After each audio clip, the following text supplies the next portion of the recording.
masih semangat ya di hari ke-7, 8 ya.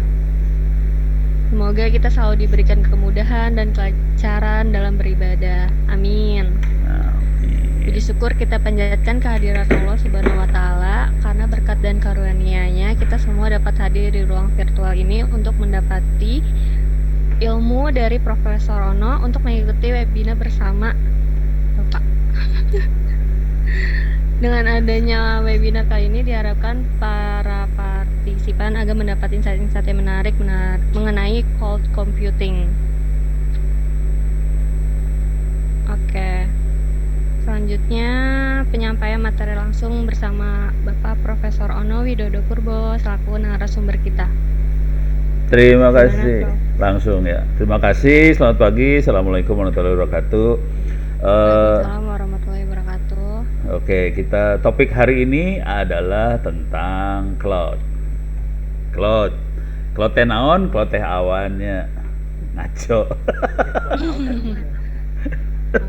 Dah, cloud. Jadi istilah yang benar teh cloud computing. Cuman ini jujur dulu ya, cloud computing teh istilah dagang nih, orang dagang sih sebenarnya. Ini dipakai biasanya sama dulunya awalnya sama marketing. Oh, belum share screen. Aduh. Punten, punten, punten. Maaf, maaf, maaf, maaf, maaf, maaf. Maaf. Eh, kenapa jadi beda kayak gini ya? Kok nggak bisa share ini saya sekarang? Bentar. Kok nggak bisa? Bentar. Ini nggak bisa share desktop. Kenapa? Kenapa nggak bisa share desktop ya?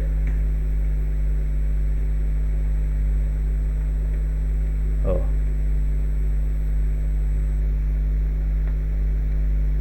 keluar nggak ya? Desktop saya keluar ya? Udah keluar. Oh, ini baru diinstal ulang soalnya komputer teh. Parah. Ini komputer baru diinstal ulang, jadi rada-rada di upgrade ininya OS-nya. Saya pakai Ubuntu 2204. Oke. Jadi kalau cloud doang teh kayak gini, ini cloud-nya. Oh, kalau mau ngelihat yang namanya cloud mah, nah ini cloud. Cuman kalau orang-orang marketing, jadi ini istilah ini datangnya dari marketing sih judulnya. Recording in progress. Oke.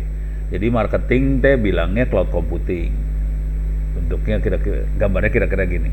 Nah, kalau kita ngelihat ini urusannya urusan sales sih, marketing sih sebenarnya. Jadi intinya sih sederhana. Cara berpikirnya. Kalau barangnya nggak kita pegang, jadi komputernya nggak ada di kita, komputernya ada di internet. Kalau softwarenya nggak ada di kita, softwarenya ada di internet.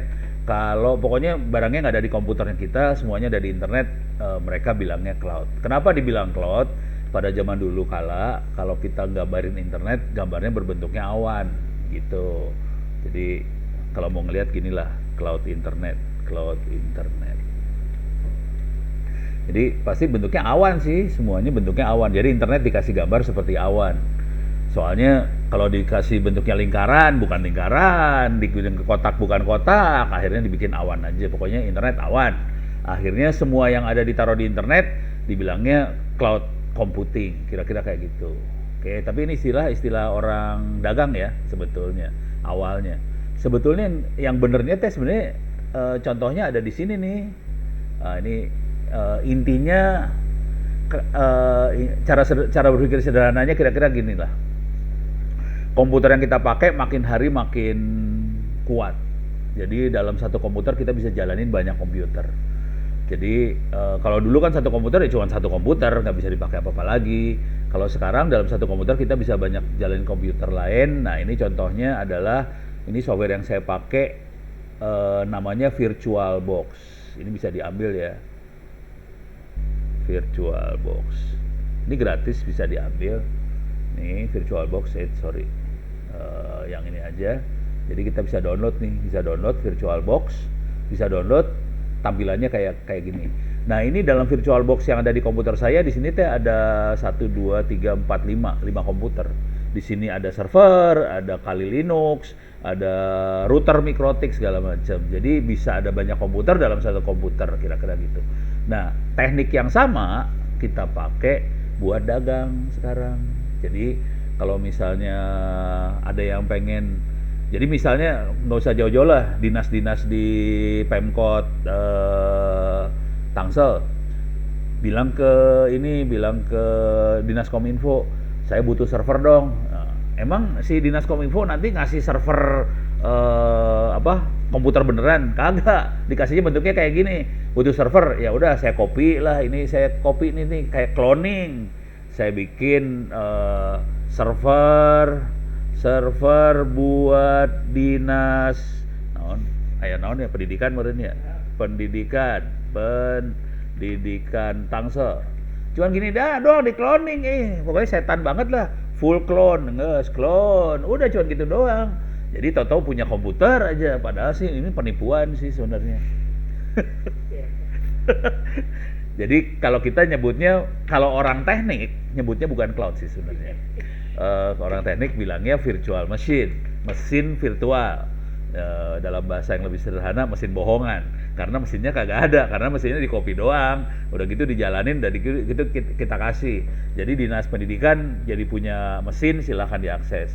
Misalnya rumah sakit butuh server dong buat nanti pendataan bukan pegawai, pasien. Udah cuman di copy gini aja nih. Kalau ini mesin di copy cuman butuh waktu nggak sampai jam-jaman, cuman berapa detik, setengah menit merenya dapat mesinnya, guys. Jadi cuman kayak gini. Nah, selesai, kita udah punya mesin server buat Dinas Pendidikan Tangsel, isinya sama persis sama mesin yang awalnya. Jadi saya biasanya kalau mainan cloud, saya biasanya punya mesin-mesin yang kosong. Ini kebetulan nggak ada mesin kosong nih, ini mesinnya ada isinya semua. Saya punya mesin yang kosong, jadi diinstal kosong, udah gitu tinggal di copy aja. Jadi udah gitu tinggal kita atur. Biasanya kan orang minta, saya pengen memorinya sekian, berapa core segala macam, ya ini cuma gini doang nih, setting. Saya bikin pelan-pelan ya, sorry, ini kecepatan ya. Ini saya klik kanan, di sini ada menu setting, diklik aja setting, guys. Tinggal diatur mau berapa core, tinggal bilang nanti dari dinas pendidikan dia bilang, saya mau memori jangan 1 giga dong, gedein. Ya udah, saya gedein. Mau berapa?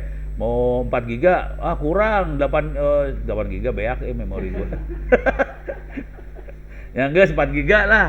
Terus prosesornya dia juga minta, aduh jangan 1 core, kurang kenceng. Ya udah naiklah 2 core kurang, 3 core. Ya udah 3 core.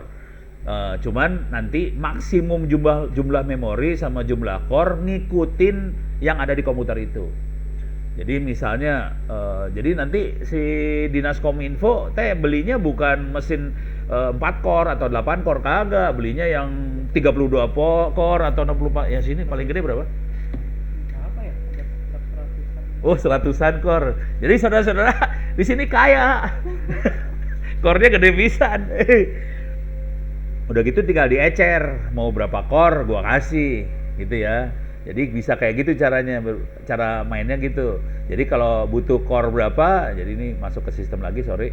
Ini memori bisa kita atur, prosesor bisa kita atur. Jadi kira-kira kayak gitu mainannya.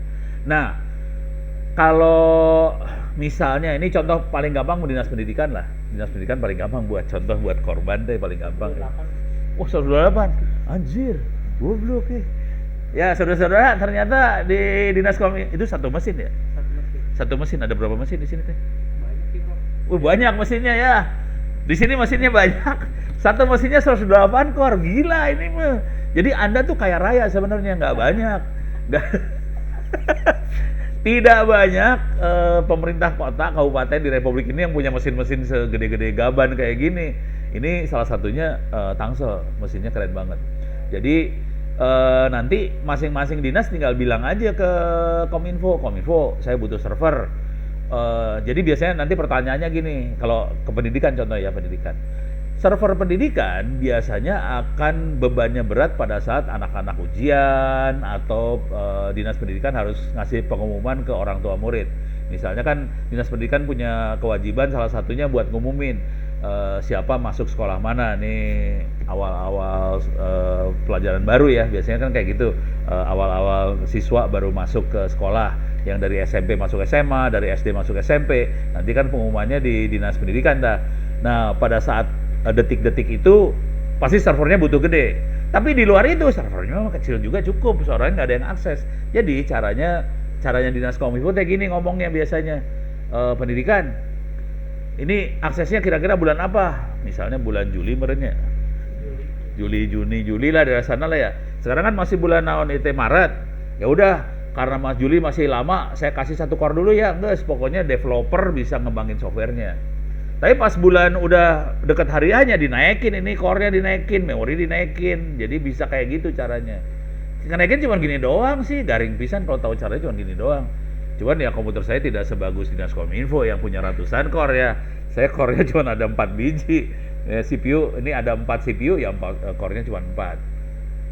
Gelo juga ya, lu punya core segitu banyak, keren pisan.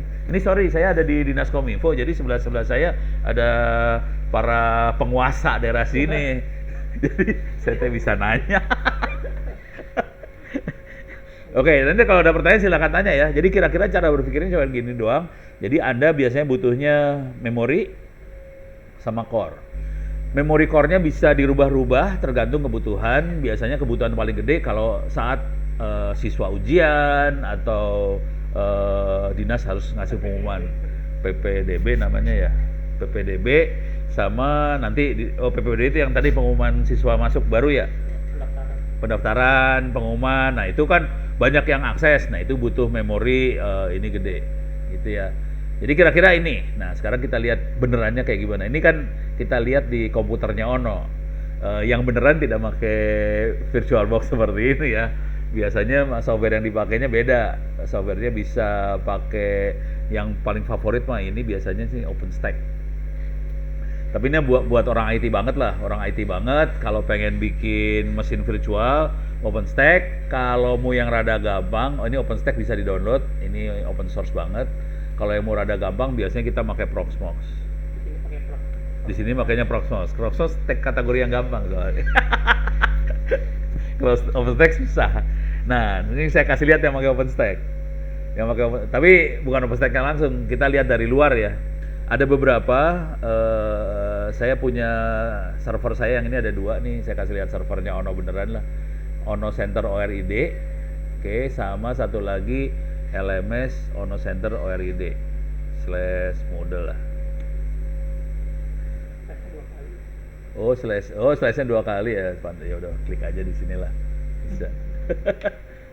Nih, ini saya nggak punya mesin benerannya, ini juga sama. Saya tidak punya mesin benerannya, dua-duanya di cloud. Jadi ada hostingan yang ngasih mesin lah kira-kira. Nih kalau mau ngeliat yang ini yang LMS adanya di Kenceng Solusindo. Ini jadi iklan ya? Solusindo nggak apa-apa lah biar ngasih lihat gimana caranya orang cari duit. Jadi ini Kenceng Solusindo, cara cari duit kayak gini doang. Nah, ini adalah mesin yang ini nih, mesin yang LMS Ono Center ORID. Dia hostingnya di Kenceng Solusindo. Nah, dia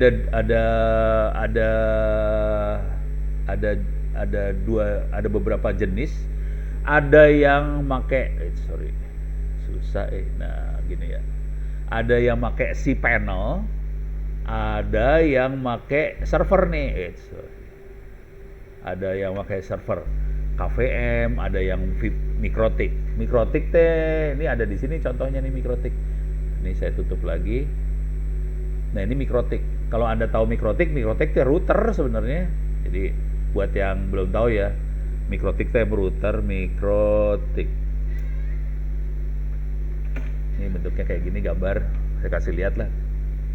Nah ini biasanya router kayak gini biasanya kita pasang di tempat kerja, di rumah kadang-kadang juga dipakai. Harganya lumayan 800.000. Kalau mau ada yang 355.000, oh murah utamanya.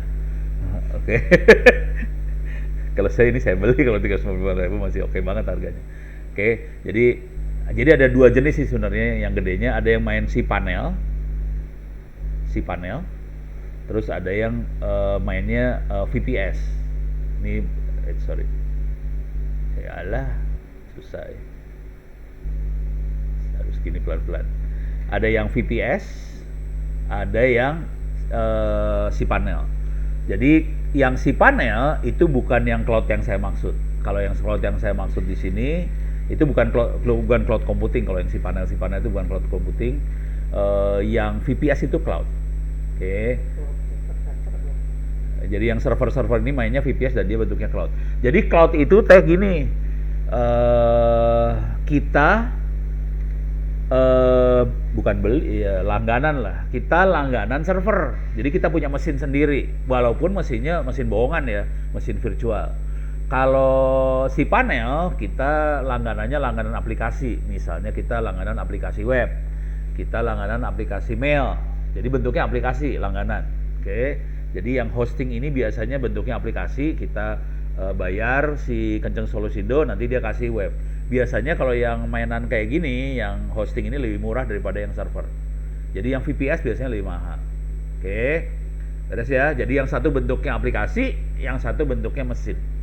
Kalau mesin ya kita benar-benar punya mesin beneran, mesin sendiri sih. Nah, ini udah kebayang kita punya mesin, punya server. Nah, atau si Kenceng Solusindo ini dia ngasih pilihan yang lain. Kita naruh mesin beneran di tempatnya dia. Ini namanya colocation ya, bisa 1U, 2U, tapi itu bukan cloud. Kalau itu benar-benar mesin ditaruh di sana, dia nggak nyewa, dia nyewainnya rak. Rak teh bentuknya kayak gini lah. Biar kalau yang belum tahu teh, rak, rak kayak gini ya pakai C ya. Rak. Nah ini banyak di belakang saya nih. Nah bentuknya kayak gini lah. Bentuknya kayak gini ya. Nah ini yang keren-keren wah, yang kayak gini lah. Wah mantap lah pokoknya rak-rak kayak gini. Jadi dalam rak ini yang ukuran 1U teh satu mesin kayak gini 1U. Kadang-kadang ada yang 2U, ini 2 mesin ini jadi 2U. Jadi 1U teh berapa senti ya? Pokoknya ada unitnya lah. Dia satu gini, satu baris itu 1U. Tapi kalau servernya gede, kadang-kadang dia ngambilnya 2. Kalau yang gede pisan bisa lebih. Oke, tapi rata-rata 1 sama 2U aja ya. Nah, jadi dia bisa cara dagangnya bisa ini bentuk VPS, virtual non PS deh, private server, bisa juga bentuknya si panel, bisa juga dia bentuknya mesin beneran ditaruh di rak. Nah, sekarang ini kelihatan cara jualannya nih. Ini saya ngasih lihat jualannya aja dulu ya. Jangan lihat jualan yang saya kasih lihat mesin satu lagi lah. Pedagang satu lagi. Kan saya ada 2 ini ya. Kumaha ya teh. Ini saya turunin dulu. Nah, saya ada lagi yang ini ya. onocenter.or.id, yang satu lagi LMS onocenter.or.id. Yang ini ada yang onocenter.or.id. Ini bentuknya pedagangnya ada di sini, Cloud Kilat.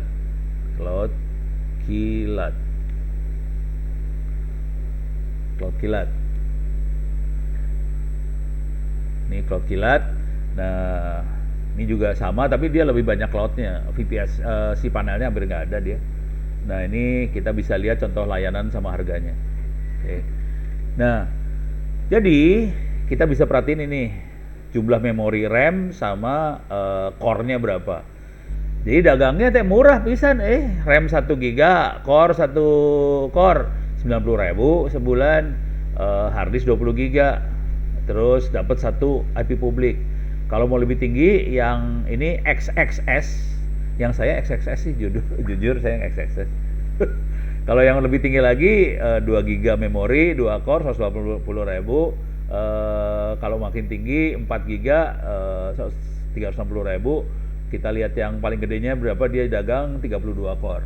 Jadi di mesin yang ada di Kominfo tadi 100 berapa itu kemungkinan bisa 4 mesin yang XL.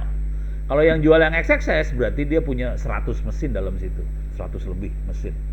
Jadi Anda ada di dinas-dinas, kalau butuh apa-apa tinggal bilang ke Kominfo, tapi bukan bilang ya, maksudnya pakai surat ya meren ya. Yang resmi pakai suratnya ke kepala dinas meren ya. Surat ke Kadis, bilang kami butuh, kami sedang mengembangkan layanan apa, butuhnya berapa core, tapi tanggal sekian-sekian nanti kita pengen bulan apa kita pengen naikin sekian core. Jadi untuk development kita cukup dengan satu core, memori kecil aja, hard disk kecil aja. Tapi untuk nanti operasional beneran, untuk ngasih layanan ke publik kita naikin, ini tadi bisa dinaikin aja. Jadi kita di lapangan biasanya juga gini, kita akan beli cuman satu core 1 giga 90.000 untuk development supaya ini. Nah, nanti kalau pada saat hari hanya kita naikin beneran gila 32 giga gitu. Bayarnya 2 juta, 2,8 juta untuk bulan itu aja. Tapi bulan yang lain kita bayarnya 90.000. Tapi jangan nanti di anggarannya bilangnya semua 2,8 tiap bulan. Jangan ya, itu namanya korupsi saudara-saudara. Jadi harus jujur. Nah, ini saya punya masalah sebetulnya. Orang BPKP ngertiin tuh ini. Nah, ini masalah tuh orang BPKP. Jadi kejadian ini teh. Kejadian kemarin waktu itu kita jalan ke Dinas Kominfo-nya DKI, bukan Tangsel ya DKI. Kan kita kan kalau DKI kan lebih gelo, DKI mah lebih kaya daripada Tangsel, itu mah DKI ya. Punten minta maaf. Provinsi sebelah mah kaya raya, itu mah duitnya nggak ada nomor serinya di sebelah sana. Jadi DKI kejadiannya adalah untuk tiap bulan dia fullin. Tiap bulan dia fullin. Udah gitu datang BPK kan. Ini kapasitasnya dipakai semua enggak? Ya enggak lah. Orang cuma development nggak dipakai semua kan? Oh, Anda pemborosan, korupsi. Aduh ya, mati loh gitu. Jadi ini punya masalah sebenarnya. Ya, ini bukan cuma urusan ginian ya. Di DKI juga ada masalah kemarin teh bandwidth. Jadi kalau kita lihat bandwidth itu kayak gini ya. MRTG misalnya. MRTG kita lihat gambarnya ya. Kalau kita orang jaringan mah ngerti ya, maksudnya orang pasti pakai bandwidthnya kan nih kelihatan. Nah ini nih paling, ya ini kayak gini lah, kayak gini paling gampang mah. Ntar ini ya kira-kira atau MRTG siang teh bahasa Inggrisnya tahun ya, day, night, siang malam lah. Nih, oh nih ada, nah ini ya, yang ini ya, rada bagusan. Jadi biasanya kalau hari kerja teh naik, nanti hari kerja naik, malam turun nih yang warna hijaunya turun. Nah ini yang ini paling kelihatan yang sebelah sini nih. Iyalah, diklik langsung. Jadi ini hari kerja naik, malam turun, kerja naik, malam turun. Tapi kan kita nggak bisa ke provider beli bandwidthnya. Kalau hari kerja saya butuh 1 giga ya. Kalau malam-malam saya butuhnya 10 mega ya. Kan nggak bisa langganan internet kayak gitu, mana ada di dunia, mah nggak ada yang kayak gitu. Jadi kepaksa lah langganan 1 giga, mau malam mau siang 1 giga ya. Ini pas dilihat sama orang-orang BPK ngomongnya gini, jadi rata-rata bandwidthnya berapa? Kalau di rata-rata kan 1 giga sama 10 mega, jadi rata-rata cuma 500 mega. Udah gitu orang BPK bilang, kenapa Anda langganannya 1 giga? Padahal rata-ratanya 500 mega. Anda pemborosan. Aduh, korupsi. Liar pusing. Jadi ada masalah sama BPK teh. Kalau kita langganan 500 mega kan kalau hari kerja kan ini ngamuk. User ngamuk. Lo gila lo, kita butuhnya 500 mega dikasih butuh 1 giga dikasih 500 mega, marah. Jadi ya udah. Jadi ada kejadian kayak gini sih, jangan khawatir. Karena ada salah cara berpikir antara orang IT sama orang BPK, tapi ya nasib lah. Mau diapain? Pusing. Itu bagian bos harus bisa nego. Kalau enggak bisa jadi temuan. Nah, balik deh ke sini ya, balik deh ke sini. Jadi kira-kira cara mainnya gini. Ini kalau kita lihat, ini dia dagangnya dagang ini ya, si Cloud Kilat. Kenceng Solusindo, dia dagangnya dagang jumlah core, jumlah RAM, kadang-kadang dia dagangnya dagang hard disk juga nih. Ini platform nih ya. Oke, ada yang 45.000 sebulan. Nah ini mulai dagang kayak gini nih. Dia dagang database-nya berapa, terus dia dagang lagi buat kontrol segala macam per aplikasi. Kalau mau dibantuin buat manage aplikasi, misalnya ada web server, kita bantuin buat ini deh, buat ngatur web servernya segala macam, lu bayar 150.000 sebulan. Jadi kudu nama dinas kominfo kayak gitu ya kayaknya ya. Ya bisa ditabok sama dinas lain kalau udah kayak gitu. Banyak kaya Kalau udah kayak gitu mah udah kaya raya Kominfo Tangsel. Jadi ada dinas lain harusnya berterima kasih sama dinas Kominfo Tangsel yang bisa ngasih layanan nggak dibayar, bayar sih dari APBD. Nah, jadi di swasta mereka ngedagangin banget. Pengelolaan aplikasi 150.000 per aplikasi, lisensi panel kontrol 250.000 per bulan. Ini per bulan. Udah gitu kalau kita lihat dinas Kominfo juga ada ini kan, ada HTTPS. Oke. Jadi kalau kita lihat, coba kita masuk ya ke Tangerang, salah, Tangerang Selatan Kota ya, kota.go.id. Kita kunaon itu? Hah? Pakai www meren ya? Nggak ada masalah naon teh orang. Iyalah. Coba Tangsel belajar. Beda mesin ini ya.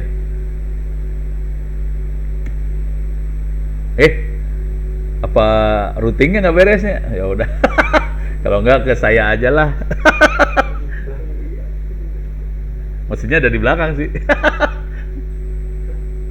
Oh, ini contoh Ono. Ono lebih keren daripada Tangsel. Ini langsung panik, orang sebelah saya pada panik itu tadi. Lu bisa? Kunaon orang tuh bisa Itu pakai wifi mana? Oh, bukan NOC saya. Oh, beda wifi meren ya? Oh, yang open. Oh, saya pakai yang open. Iya, kalau open nggak bisa. Oh, open nggak bisa. Oh. Hah? Routingnya nggak dibuka ke situ ya, ke dalam ya? Oh, itu nggak dikasih akses ke dalam situ. Minta maaf. Jadi ada perbedaan perbedaan level. Saya levelnya rakyat biasa, nggak bisa akses biasa. Ini yang sebelah saya orang NOC, jadi dia bisa akses dia. Tapi kira-kira gini ya. Jadi kalau masuk ke Tangerang Selatan, di sini ada HTTPS nih, HTTPS harganya berapa? Harganya yang ini nih. Sertifikat SSL 220.000 sebulan. Setahun. Jadi bayar setahun saya, tapi yang saya bayar nggak 220.000, kemarin saya bayarnya 300 Soalnya saya banyak domain, ada LMS Ono Center, ada Ono Center, ada WW Ono Center, semuanya pakai SSL semua, bayarnya 300 setahun. Jadi semua jadi duit, jangan khawatir. Beres ya? Jadi ini yang pertama nih. Apa yang kita lihat di sini, ini perhatiin, ini yang kita lihat adalah infrastruktur. Nah, kemudian orang-orang ngasih istilah lagi. IaaS. Naon? Ya. Oh, jago. Ya, Fatah udah tahu. IaaS adalah ini bahasa Indonesia keluarnya ya. Ya, digedein lah hurufnya biar kelihatan. Jadi infrastruktur as a service. Jadi kira-kira bentuk layanannya kayak gini. Kayak gini tadi. Jadi teknik dagangnya cuma seperti ini aja. Jadi kita punya mesin ratusan core, kemudian jadi ratusan core ini terus diecer. Beres ya? Jadi cloud kira-kira kayak gitu. Tapi nanti saya akan jelasin lagi yang cloudnya, balik lagi ke cloud. Cuma saya akan bedain satu lagi. Jadi yang namanya cloud, kita punya satu mesinnya diecer ke banyak user. Ada satu lagi yang agak beda. Ada yang namanya, biar kebayang dulu bedanya. Ada yang namanya grid computing. Ini beda pisan nih. Ini mana ya? Apa yang dimaksud dengan grid computing? Grid computing adalah infrastruktur komputasi yang menggabungkan, ini ada kata yang pentingnya ini ada, menggabungkan sumber daya komputer. Bisa di tempat yang beda, bisa di tempat yang sama, nggak masalah, tapi dia menggabungkan. Kalau cloud computing, kita punya sumber daya, kita punya resource, kita punya komputer, diecer. Jadi yang tadinya 100 core, kita ecer 1 core. Itu namanya cloud. Kalau yang namanya grid computing, ada banyak komputer dijadiin satu. Kebayang ya? Beda ya. Yang satu komputer jadi banyak, kalau grid dari banyak jadi satu. Fungsinya buat apa? Beda, ini beda banget ini makhluk ini teh. Topik kita hari ini memang tentang cloud computing, cuman Anda biar ngerti ada dua makhluk beda nih sebenarnya di dunia. Kayak Nutanix gitu bang bro.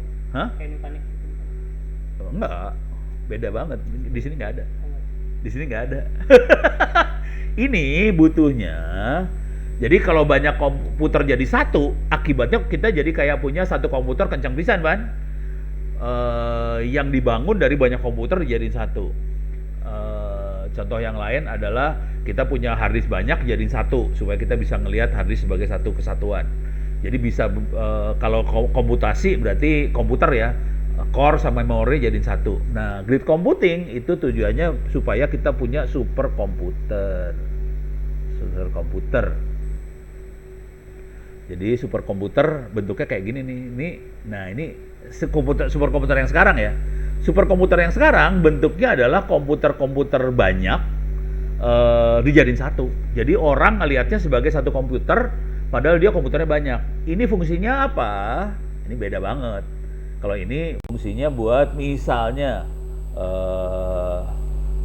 simulasi bahasa Inggris aja ya, weather simulation. Jadi simulasi cuaca buat nih buat ngitung ramalan, buat ngeramal cuaca kira-kira akan ada topan atau topan ini akan nyampe di Indonesia kapan. Nih kalau nggak yang paling gampang yang ini nih, ini ada topan nih. Ini kebetulan di Amerika ya. Ini Florida nih, kelihatan nih Florida. Ini topannya gerak ke arah sana. Dan itu dihitung sama komputer yang banyak tadi, dihitung kapan bakal nyampe. Nah, untuk ngitung kayak gini kan titiknya banyak banget nih. Nggak mungkin dihitung pakai komputer laptop Ono gitu, nggak mungkin. Itu udah pasti hitungnya berabad-abad baru selesai. Makanya mereka pakai komputer yang kenceng banget, terus dia hitung. Akhirnya dia bisa tahu, oh kira-kira sekian jam lagi akan nyampe. Itu ngitungnya pakai superkomputer. Supaya superkomputernya murah, caranya bikinnya adalah komputer yang banyak dijadiin satu, jadi grid computing ini. Oke, jadi ini contohnya grid computing adalah buat ngitung-ngitung kayak ginian. Contoh yang lain, hitungan yang lain. Jadi ini contohnya cuaca. Contoh yang lain adalah yang sering banget biasanya orang-orang ini sih orang-orang scientist lah, simulation untuk misalnya sel. Ini sel dalam manusia gitu. Bagaimana dia bergerak, apa segala macam, makannya kayak gimana, pertumbuhannya kayak gimana, kita bisa hitung semua. Nah, hitungan kayak gini karena node-nya banyak banget, dan mereka pakai grid computing. Kira-kira kayak gitu sih. Jadi dia ngitung. Jadi grid computing tujuannya buat ngitung. Kalau cloud computing tujuannya untuk memberikan layanan kepada jadi ada yang sebagai penyedianya, misalnya di sini Diskominfo Tangsel ngasih ke dinas-dinas, nanti dinas-dinas ngasih layanan ke publik. Jadi tujuannya si cloud computing lebih untuk layanan, kalau grid computing tujuannya lebih ke perhitungan buat peneliti, ilmuwan segala macam. Karena ilmuwan butuh komputer gede, tapi nggak punya duit. Jadi caranya komputer kecil-kecil banyak jadiin satu. Nah ini softwarenya juga lain sih. Tapi nggak usah saya bahas terlalu banyak ya, yang grid computing. Cuman kebayang ya, jadi ada dua makhluk yang beda. Oke, nah ini ada IaaS. Oke, nah kemudian si pedagang dagangin lagi. Nah ini saya kasih lihat beda-bedanya lah. Ini kelihatan nih. Nah ini paling enak nih, gambar ini paling enak nih. Ini enak pisan ngelihatnya ya. Jadi kalau kita lihat dalam suatu komputer tuh ada LAN, network, ada hard disk, ada server, ada virtualisasi, ada sistem operasi. Di atas sistem operasi ada middleware, susah banget sih ngomong. Middleware itu contohnya adalah ada database, ada email, itu adalah software yang ada PHP bukan itu ya, pemberi halaman palsu bukan. PHP tenon bahasa singkatnya. Nggak tahu, pokoknya kita tahu itu PHP. Ya, jadi ada middleware adalah software yang antara sistem operasi sama software lagi di atasnya yang buat layanan ke user. Oke. Terus ada software yang ngatur runtime, ada data, ada aplikasi di atasnya. Jadi itu semuanya ini adalah bagian-bagian atau modul-modul yang ada di komputer. Bisa semua ini dari network, storage, server, virtualisasi, sistem operasi, middleware sampai di atas ini semuanya ada di satu komputer, ditaruh di data center. Itu namanya on-premise. Ya, jadi kalau semua ditaruh di data center, on-premise. Sah, bisa aja. Contoh yang on-premise LKPP ya? Apa LPS ya? Di sini ada yang on-premise nggak? Enggak tahu itu on-premise. Oh, gitu ya. Jadi yang on-premise adalah si server yang secara fisik server itu punyanya dinas. Jadi dinas punya server sendiri, udah gitu nebeng raknya punya dinas Kominfo atau si dinas punya rak sendiri. Itu on-premise tuh. Jadi on-premise betul-betul secara fisik hardware-nya, software-nya punya orang tadi. Jadi itu fisik di situ. Nah, kalau infrastructure as a service, ini yang warna merah adalah layanan yang dikasih sama si pedagang. Yang merah pedagang, yang warna hijau itu user. Bedanya itu ya. Jadi si pedagang tadi, kalau di kasus saya pedagangnya adalah ini nih ya, Cloud Kilat, terus ada Kenceng Solusindo, dia pedagang.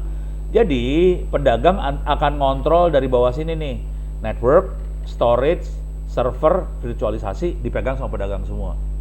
Kita sebagai user, tapi kadang-kadang OS juga dipegang pedagang kadang-kadang. Tapi kita sebagai user punya kontrol ke sistem operasi, middleware sampai atas sampai aplikasi, kita semua yang pegang, kita yang tanggung jawab. Oke. Kalau saya kasusnya baik di Kenceng Solusindo maupun di Cloud Kilat, kasusnya kira-kira kayak gini. OS-nya saya tinggal ngomong ke pedagangnya, pedagang, saya mau server yang ada sistem operasinya Ubuntu versi sekian. Nah, ini OS-nya diinstallin sama si pedagang, sisanya yang bawah ini yang pegang pedagangnya, OS-nya diinstallin. Setelah diinstal dia kasih IP address, username, kunaon ieu teh? Ke kliknya. Oke. Jadi OS-nya diinstallin sama pedagangnya, kemudian pedagang akan ngasih ke saya IP address, username, password. Udah gitu saya menguasain sisanya. Jadi OS saya kuasain, kemudian atasnya saya install semua. Jadi kasus saya yang di sini, yang di Kenceng maupun di Cloud Kilat, OS-nya diinstallin sama pedagangnya, tapi udah selesai diinstal, saya dikasih password segala macam, jadi sisanya saya yang pegang. Cuman si pedagang tetap monitoring ini semua nih, ini dimonitor. Jangan sampai ada serangan segala macam. Jujur, 3 minggu yang lalu mesin ini diserang, mesin saya yang di sini diserang sih. Mesin saya di Cloud Kilat diserang. Udah gitu, pedagangnya bilang ke saya, Pono, ini kayaknya ada yang nggak beres deh. Ini kok ada traffic naik banget dari service ini. Oh ya udah. Terus dia langsung punya otoritas. Jadi si pedagang punya otoritas di sebelah sini, dia punya otoritas, dia punya kekuasaan. Mesin lu diserang, lu bikin kacau network kita, jadi saya matiin dulu ya jaringan yang ke arah sana dimatiin semua. Mesinnya dimatiin, di shutdown beneran dimatiin. Mesinnya dimatiin beneran dimatiin. Jadi Pono mesinnya dimatiin ya. Ya udah nasib lah, karena saya juga minta layanan dari dia, karena saya lagi di attack, lagi di hack, dimatiin. Ya udah. Terus dia bilang, kita akan nyalain mesinnya nanti jam 1 malam sampai subuh akan dinyalain tuh mesin, silahkan dioprek. Terus saya nego sama dia mulai jam 1 Pan. Saya bilang, jam 1 gua masih tidur, ntar lu nyalain jam 3 aja ya, gua bangunnya jam 3. Ya udah, jadi nyalain jam 3, terus saya matiin service yang diserangnya, dimatiin. Udah gitu jam 4 nyala, terus dia monitoring sehari, serangannya masih ada enggak, serangannya udah hilang, terus nyala lagi tuh mesin sampai sekarang. Jadi kondisinya seperti itu. Jadi ini adalah infrastructure as a service. Jadi kalau infrastructure dagangannya kayak gini. Nah, sekarang kita masuk lagi ke sini, platform. Platform itu dia sampai ke middleware, ke Apache-nya itu di-handle sama si pedagang. Jadi pedagangnya akan handle sampai situ, kita cukup di atasnya ini. Oke, application sama data. Jadi ini sampai sini si pedagang. Ini contohnya adalah yang ini tadi nih. Sorry. Nah, ini contohnya. Dia minta duit tambahan. Kalau dia mau ngelola web servernya, dia mau ngelola apanya, dia minta duit tambahan 150.000. Jadi misalnya servernya kita bayarnya 40, servernya kita bayarnya 2,8 juta sebulan karena Excel, atau yang medium aja ya, medium 720.000 sebulan. Kemudian untuk pengelolaan si database, web server segala macam dia nambah 150.000. Terus kalau mau keamanannya ada persen tadi ada yang keamanan ya. Nah, protect kalau mau ditambahin proteksi dia bayar lagi 50.000 per user per gigabyte, jadi 50.000 perak. Jadi dia nambah-nambah kayak gitu. Kalau nggak dimatiin, service kita dimatiin sama dia. Dan ini saya kejadian, service saya dimatiin. Ono minta maaf dimatiin, nanti dinyalain lagi kalau jam sekian, kalau traffic udah kecil jam sekian nanti silakan dibenerin. Jadi yang benerin Ononya sendiri, jadi Ono benerin. Karena Ono nggak ngeluarin duit 50.000 perak per bulan. Jadi ini teknik dagangnya kira-kira kayak gini. Jadi itu yang platform. Contoh yang agak mirip sama platform yang tadi sih sebenarnya, yang nanti mana sih? Yang ini ya, yang ini. Nah, yang si panel ini, yang si panel itu kategorinya sebenarnya mirip sama platform sih. Yang si panel ya, si panel mirip sama platform. Jadi yang namanya platform kadang-kadang bisa murah sih, karena platform biasanya kadang-kadang cuman aplikasi atau apa. Jadi bisa murah. Ini platform, beres ya. Jadi platform sampai titik ini kita dipegang sama pedagang semua. Yang lebih ekstrim, dan bukan lebih ekstrim ya, kadang-kadang kalau kita bikin aplikasi, terutama kalau kita bikin aplikasi, jadi ini ada on-premise, infrastructure as a service, ada platform as a service, ada software as a service. Nah, software as a service apa bedanya? Kalau ini kalau kita perhatiin dari ujung sampai ujung yang megang pedagang semua nih. Yang software as a service semua yang megang pedagang. Jadi sampai data aplikasi yang megang pedagang. Ini makhluknya seperti apa? Contohnya software as a service bisa inilah. Misalnya kita bikin aplikasi Android ya, kita bisa lihat aplikasi di Play Store lah, contoh. Playgoogle.com.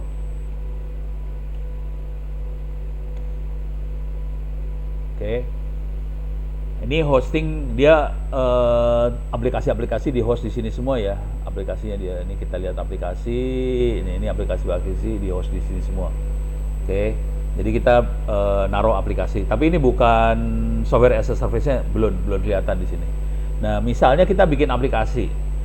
Kalau Anda tahu caranya bikin aplikasi, ini kalau nggak saya kasih contoh bikin aplikasi beneran lah.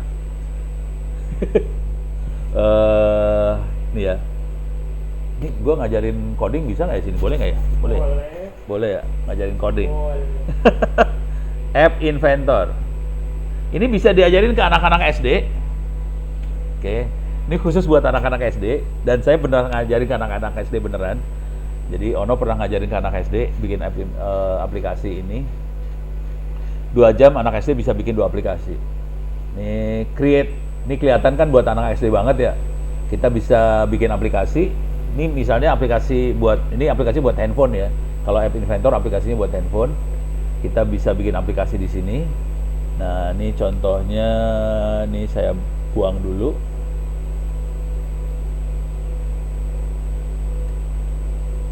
Ini saya buang dulu ya. Ini bikin aplikasi baru lah, biar lebih gampang. Ini project, my project. Ini buang, move to trash. Oke. Sekarang new project. Misalnya kita bikin aplikasi tentang data apa nggak tahu lah. Ini bikin aplikasi beneran ini ya, atau saya kasih contoh bikin aplikasi yang paling sederhana. Ini aplikasi, ini buat handphone, Anda bisa praktekkan dan ini benar-benar bisa dipakai beneran. Dan ini caranya blow on banget sih sebenarnya. Misalnya kita bikin aplikasi, tapi ini software as a service-nya belum saya kasih lihat ya. Ini yang tadi mana tadi? Ini yang bagian software as a service tidak akan saya kasih lihat dulu. Ini saya kasih lihat teknik bikin aplikasi yang paling lucu di dunia. Ini misalnya kita pengen bikin aplikasi, kita nulis sesuatu, nanti kalau kalau tulisannya kita pencet enter, nanti keluar suaranya. Jadi kita butuh text box, kita bisa bikin tulisan, nanti kita butuh tombol. Kalau tombolnya kita ketik, kita pencet tombolnya. Ini aplikasi beneran, kalau di compile nanti jadi aplikasi beneran ya. Jadi tombolnya kalau diketik nanti keluarin suara. Jadi di sini text for button 1 dia kita kasih suarakan supaya suara bisa keluar. Oke. Suarakan, suara keluar. Nah, sekarang kita butuh text to speech. Dari teks jadiin suara, adanya di media ini. Kemudian di sini ada text to speech. Taruh sini. Oke. Ini tampilan yang dilihat user cuma ada dua, ada text box, kita bisa masukin teks, ada suara, sama ada aplikasi yang ada subroutine yang tidak bisa lihat, namanya text to speech. Nah, tugasnya tukang coding, programmer adalah ngejahit supaya ini nyambung satu sama lain. Untuk anak SD ngejahitnya cuma kayak gini doang. Kita bisa masuk sini, kita punya text box, kita ambil text boxnya ini, ambil. Saya butuhnya bukan enable-nya, saya butuhnya ready. Oh, ini dia. Saya butuh teksnya. Saya butuh teks dari text box. Nah, kemudian di button 1, saya pengen kalau button 1 diklik, ngerjain apa? Kerjainnya adalah isi teksnya dijadiin suara. Caranya gimana? Saya pakai text to speech. Nah, jadi call text to speech, speak. Message-nya apa? Message-nya dari text box ini. Ini akan dikerjain kapan? Kalau tombolnya diklik. Udah, ini programming, cuman gitu aja. Makanya kemarin saya ngerjainnya, ngajarin anak SD-nya di Oman. Pakai bahasa Inggris. Aduh, aing mah. Padahal ini mah itu orang tua. Ini kebetulan di kedutaan Indonesia di Oman. Jadi saya waktu itu memang ngasih conference di Oman, bukan urusan kedutaan. Udah gitu biasa orang kedutaan kan nggak mau rugi, ada Ono di sana dikerjain. Ono bisa nggak ngajarin anak-anak SD buat coding? Alah sih ya udah gua ajarin lah kayak gini caranya. Itu selesai kayak gini. Ini kalau kita mau download, saya akan compile. Ini compile dan bisa di-download di handphone.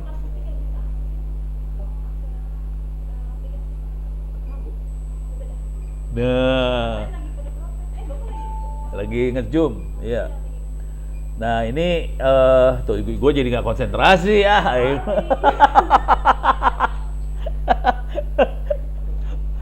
Jadi ini bisa kita compile, nanti setelah kita compile nanti bisa keluar QR code, nanti dari handphone kita bisa ngelihat, bisa di-download aplikasinya, bisa ke-install ke handphonenya. Oke. Ini lagi compiling. Kalau udah saya compiling ada QR code-nya, nanti handphone bisa ngambil, aplikasi bisa download, bisa diinstal. Nah, kalau dijalanin nanti bentuknya yang kayak tadi, ada gambar, cuman ada text box, ada tombol, kita klik tombolnya, suaranya bakal keluar. Kira-kira gitu. Nah, di sini saya pengen ngasih lihat, nih biar selesai dulu ya. Kalau selesai nanti saya kasih lihat yang bagaimana proses yang namanya software as a service itu dijalankan. Dan itu dagangannya Google, dagangannya AWS, mereka dagang software. Nah, ini udah selesai, udah 100%. Nanti keluar QR code-nya. Ini ada QR code, atau kita bisa download juga aplikasinya, atau pakai handphone diambil QR code-nya, aplikasinya ke download ke handphone kita. Jadi bikin aplikasi buat anak SD itu gampang banget. Kalau boleh saran, ini tolong diajarin ke anak-anaknya yang lucu-lucu, yang kecil-kecil, biar anak-anak bisa jadi tukang coding lah, kira-kira kayak gini. Wih, ada Maliki, secara fisik ada di sini. Oke, ini jadi bentuk codingnya kayak gini. Nah, sekarang saya pengen ngasih lihat cara coding aplikasi. Ini saya buang dulu ya. Ini bentar. Ini saya buang-buangin.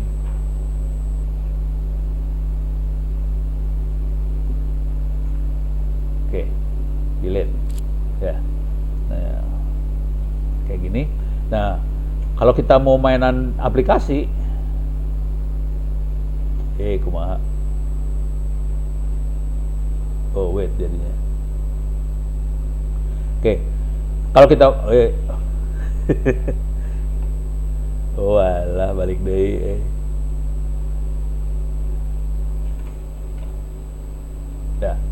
Jadi kita punya aplikasi seperti ini, tampilannya kayak gini. Nah, sebenarnya kalau yang seru dari sini adalah di bagian yang ini rata-rata dia ngomongnya ke alat yang ada di dalam handphone itu. Misalnya di bagian ini ya sensor, dia bisa jam, gyroscope sensor, hygrometer, light sensor, semuanya di dalam handphone kita ada. Nggak semua handphone yang mahal ada semua. Kalau handphonenya nggak terlalu mahal ya nggak semua ada gitu ya. Tapi kira-kira ini barang-barang ini adanya dalam handphone. Kemudian peta. Nah ini peta nih mulai nih. Peta ada misalnya kita pengen bikin aplikasi kayak Google Map apa nge-track mobil apa segala macam. Jadi ini petanya bisa kita taruh di sini nih peta. Nih. Itu.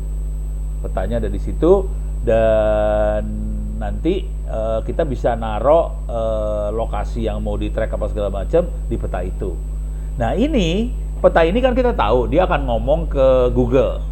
Peta ini akan ngomong ke Google Map. Nah pertanyaannya pakai duit apa kagak? Nah kalau Google kadang-kadang berbaik hati. Jadi kalau cuma untuk trial coba-coba segala macam bisa free. Cuman kalau kita udah serius, kita pengen sekian hit atau sekian user yang akses, nah itu pakai duit nih urusannya. Nah, jadi kita si orang-orang mereka bisa bikin, ini bisa digedein kalau nggak salah. Oke, sorry, nggak bisa. Ya udah. Tapi ini kita bisa bikin.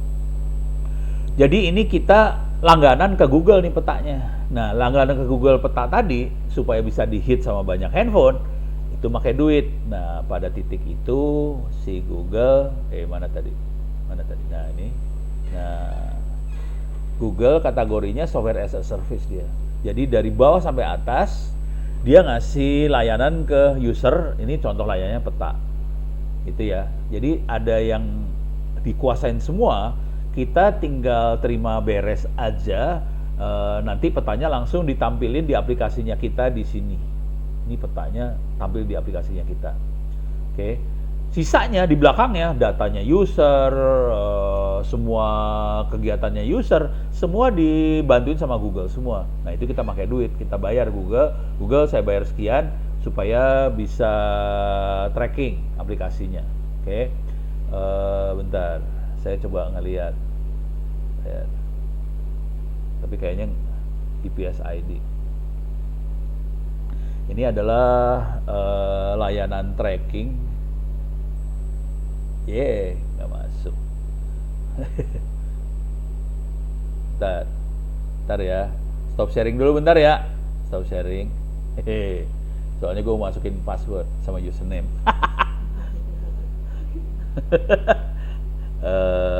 Passwordnya apa ya? Coba, ini saya masukin dulu passwordnya buat masuk ke GPS ID ya.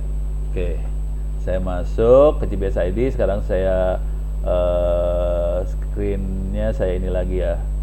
Screen-nya saya share lagi.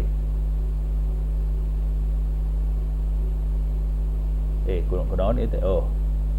Share. Oke.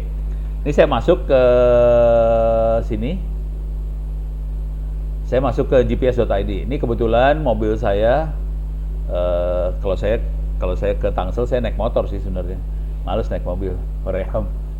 Soalnya saya dapat pengalaman buruk naik mobil ke Tangsel di tol. Ternyata di tol kalau nyupir nggak boleh tidur. Ya udah, saya naik mobil tidur ya bonyok mobilnya. Jadi akibatnya sekarang saya pakai KRL ke Tangsel, dari rumah di Tangsel ke kantor pakai motor aja. Oke, ini saya akan coba track mobilnya. Ada 2 mobil ini, locate. Jadi kita bisa lihat mobilnya ada 2. Nih kalau saya kelihatan mobilnya satu ada di Tangsel sih sebenarnya. Jadi istri lagi di sini gitu. Dia mau merhatiin suaminya lagi kerja apa. Jadi di monitor, liar orang. Jadi ini kelihatan, ini mobil satu lagi ada di Cempaka Putih, satu lagi ada di Tangsel. Kita bisa lihat, coba yang di Tangsel ada di mana dia lokasinya, kita bisa lihat nih kayak ginilah, gitu ya. Nah ini Cisauk. Oh dia masih belum jalan, belum mandi dia kayaknya. Sekarang jam berapa? Jam 10.25 belum mandi. Wah, parah. Oke, jadi kenyawaannya emang rada kurang ajar Ono sih kalau udah bagian kayak gitu. Nah ini kejadiannya adalah ini petanya, ini kelihatan banget petanya bukan peta dari Google ya, ini bukan peta Google, ini pakai peta yang buatan sendiri nih. Jadi konsekuensinya yang terjadi adalah si GPS.id dia tidak bayar Google karena dia peta sendiri. Cuman bayangkan kalau dia pakai peta Google, dia harus bayar Google tiap bulan nih. Itu ceritanya. Jadi ini contoh yang software as a service kayak gitu. Cuman software as a service bukan hanya peta, kita bisa lihat beberapa. Salah satu yang banyak dipakai juga misalnya autentikasi lah. Authentication Google. Google apa? Jadi kita bisa ada Google Authenticator, bisa diintegrasin ke aplikasi yang kita bikin. Jadi orang bisa pakai aplikasi kita pakai layanan Google. Nah ini tergantung Google-nya. Pakai layanan buat autentikasinya bayar atau enggak gitu. Kalau nggak bayar, alhamdulillah. Kalau bayar biasanya juga nggak mahal-mahal banget. Terus satu lagi yang banyak dipakai adalah Firebase.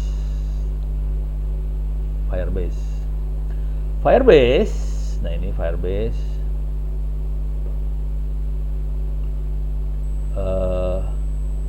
Wah ini dagang banget nih ya tulisannya ya. Maksimalkan kualitas aplikasi Anda. Firebase adalah platform pengembangan aplikasi yang membantu Anda membuat ya, serta mengembangkan aplikasi game favorit pengguna, didukung oleh Google, dipercaya oleh jutaan bisnis pengguna. Jadi ini paling kerasa banget tuh buat gini nih, kalau kita bikin aplikasi game. Kadang-kadang developer nggak mau pusing urusan database di belakangnya. Sebenarnya bukan hanya game ya, semua aplikasi ada database di belakangnya. Kalau kita nggak mau pusing urusan database di belakangnya, database-nya bisa dilempar ke Google, kita bisa bikin aplikasi di handphone tadi dengan database ada di Google, ya udah kita jalan, kita bayar Google tolong beresin database-nya, saya tinggal pakai aja, saya tinggal bikin aplikasi depannya aja supaya user bisa interaksi sama database. Jadi ini contohnya Firebase. Tapi ini Google punya lawan banyak juga sih, jadi jangan khawatir, udah kayak gini-ginian persaingannya juga parah. Lawan Google contohnya adalah AWS, contoh lain lawan Google adalah Huawei, mereka juga bikin aplikasi-aplikasi kayak gini supaya developer nggak usah pusing kepala, dia tinggal lempar aja, nanti si provider tadi Google, AWS, Huawei dan sebagainya yang akan ngasih layanan tadi. Jadi ini contoh yang paling kelihatan banget untuk mana tadi teh? Nah ini ya. Oke. Aplikasi as a service. Jadi contohnya paling gampangnya itu aplikasi as a service. Jadi kita dari sisi cloud bentuknya kayak gini. Yang cloud itu ada tiga ini. Cloud itu ada tiga. Ada infrastruktur, ada platform, ada software. Kalau yang ini bukan cloud. Ini kita punya sendiri.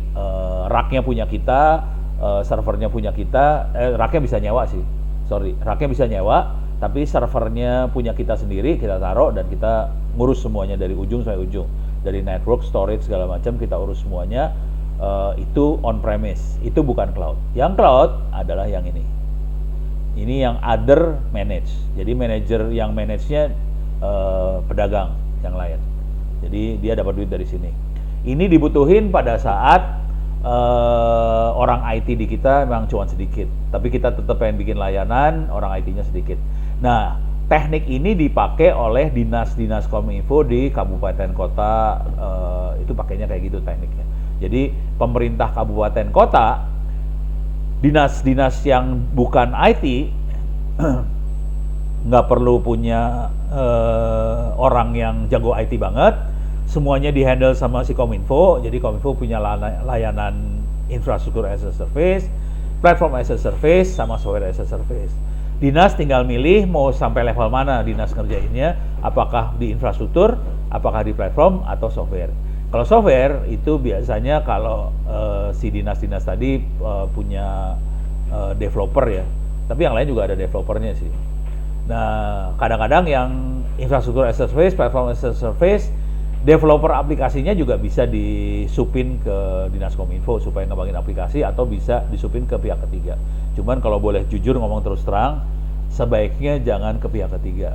Bukannya apa-apa, ini kejadian, gue ngomong jujur boleh nggak sih? Boleh ya? Kita ngomong jujur aja ya? Hah? Apa? Pihak ketiga. Oh, baik.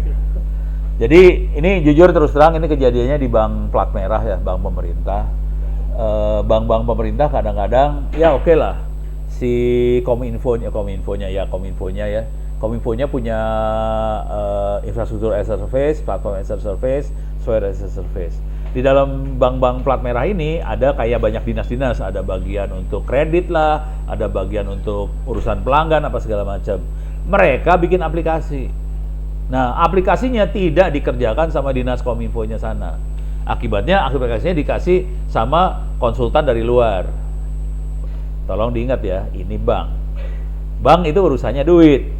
Bayangin aplikasi urusan duit dikasih sama konsultan luar. Udah gitu kalau konsultan ngembangin aplikasi, oke lah ngembanginnya 6 bulan atau setahun, selesai.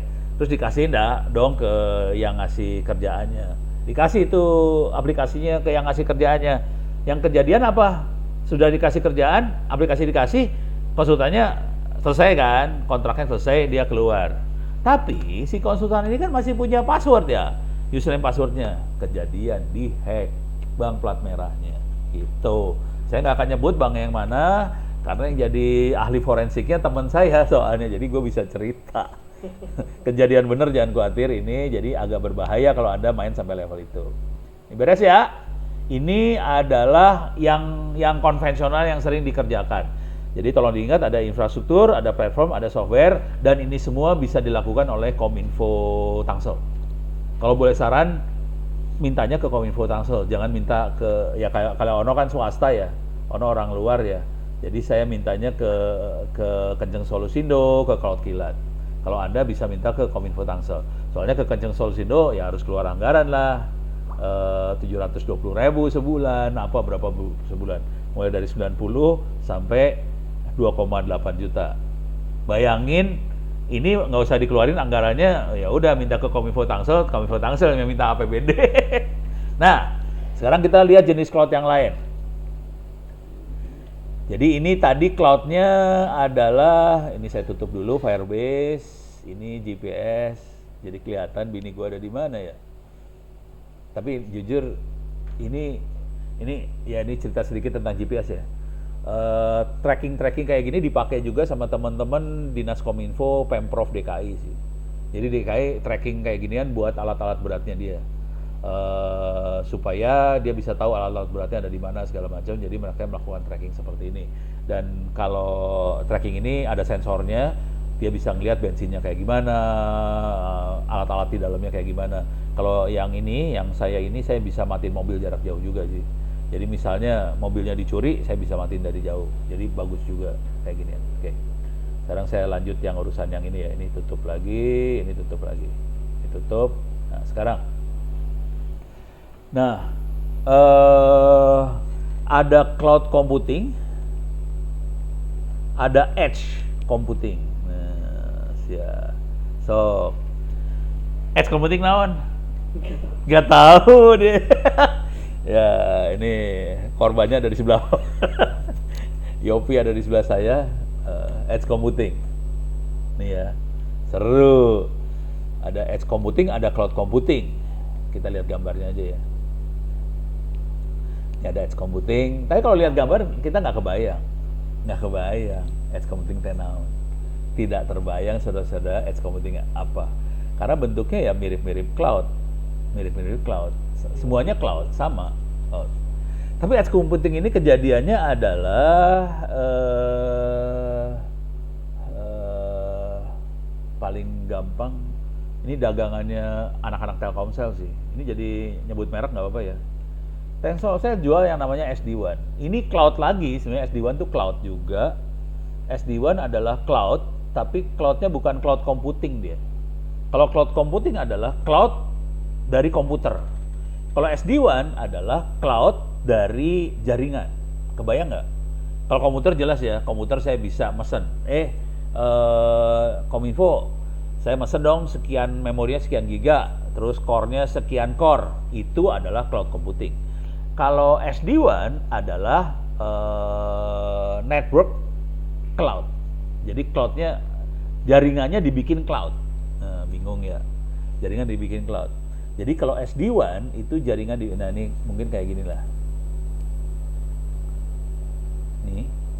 Ini ada internet, ada wireless wifi, ada MPLS. Nah ini dibikin cloud sama dia. Cloud artinya kita bisa bikin jaringannya kayak virtual jaringan sih, jaringan virtual lah kira-kira kayak gitu ya. SD-WAN tuh jaringan virtual, tapi secara ininya kayak gini. SD-WAN barangnya sih cuma kotak doang sih. Ntar kalau dilihat SD-WAN punya siapa ya? FortiGate lah, Fortinet. Ada gambarnya nggak ya? Gambarnya kayak gini juga. Fortinet router. Nah, ini bentuknya kotak kayak gini doang sih. Jadi kalau mau ngelihat bentuknya kotak aja. Bentuknya kotak. Oke, bentuknya kotak. Terus Cisco juga sama sih. Ada beberapa lah. Ada Fortinet, Cisco, router ya. Router. Nah, bentuknya kayak gini ya. Nah, ini perhatiin kalimatnya yang di Cisco nih, kelihatan nih kalimatnya nih. SD-WAN Virtual Edge Router. Jadi ada kata-kata edge-nya udah mulai keluar tuh situ. Tapi bentuknya cuma router kayak gini sih sebenarnya. Nah, intinya dari SD-WAN ini, kalau SD-WAN cloud juga, tapi cloud jaringan bukan cloud computing ya. Yang tadi kita cloud computing, sekarang kita jadi si SD-WAN ini misalnya kita punya kita punya kantor pusat di Puspemkot Tangsel, lantai 7, lantai berapa lah, serah. Kita punya kantor pusat. Kemudian ada kecamatan, kelurahan, ada rumah sakit daerah, RSUD, ada masjid, ada apa. Itu adalah cabang-cabang dari kantor kita.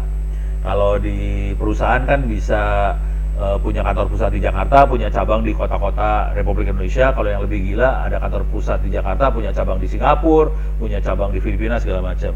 Jadi kita punya kantor cabang.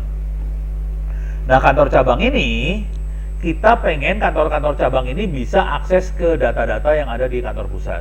Kalau kita aksesnya lewat internet biasa, masalah. Karena hacker bisa masuk.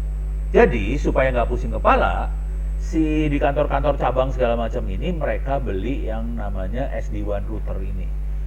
Jadi SD-WAN router ini dipasang di kantor cabang, dia udah dikonfigurasi, kita tinggal bawa aja SD-WAN router ke kantor cabang, dinyalain langsung nyambung ke kantor pusat dia. Langsung nyambung ke kantor pusat, jaringan di kantor cabang udah kayak jaringan kantor pusat. Tanpa dia tahu dia lewat mana. Dia nggak perlu tahu dia lewat mana. Apakah itu lewat internet kayak, lewat 3G, lewat 4G, 5G, 6G, lewat Wi-Fi mana, lewat MPLS, apa segala macam, dia nggak mau tahu, tahu-tahu nyambung aja jadi bagian dari kantor pusat. Ini kejadiannya yang paling gedenya di Indonesia, salah satu yang paling gede, ini minta maaf nyebut merek ya, yang paling gede adalah Alfamart. Dia sistemnya kayak gitu banget. Jadi kalau kita ke Alfamart, iseng aja ke Alfamart, perhatiin dia. Alfamart, Indomart sama sih, tapi beda ini ya, beda providernya beda nih. Di Alfamart, kalau kita lihat perhatiin baik-baik sama Indomart, itu ada TV buat iklan ya. Emang TV-nya dicolokin USB dari petugas lokal? Kagak, TV-nya iklannya dari pusat itu semua. Jadi kantor pusatnya yang nentuin keluar iklan apa segala macam, kantor pusat. Udah gitu nanti juga mereka kan data entry, mereka punya kasir ya. Siapa beli apa, bayar berapa segala macam. Terus nanti kan mereka harus ngelihat bukan QR code, barcode dari barangnya segala macam. Itu database barcode apa segala macam adanya di kantor pusat, bukan di Alfamart masing-masing. Jadi mereka butuh banget buat bikin jaringan seperti itu. Yang dilakukan sama dia adalah bikin SD-WAN ini. Nah, cuma di sini ada kata-kata edge computing. Maksudnya buat apa nih edge computing? Dia udah mulai keluar kata edge.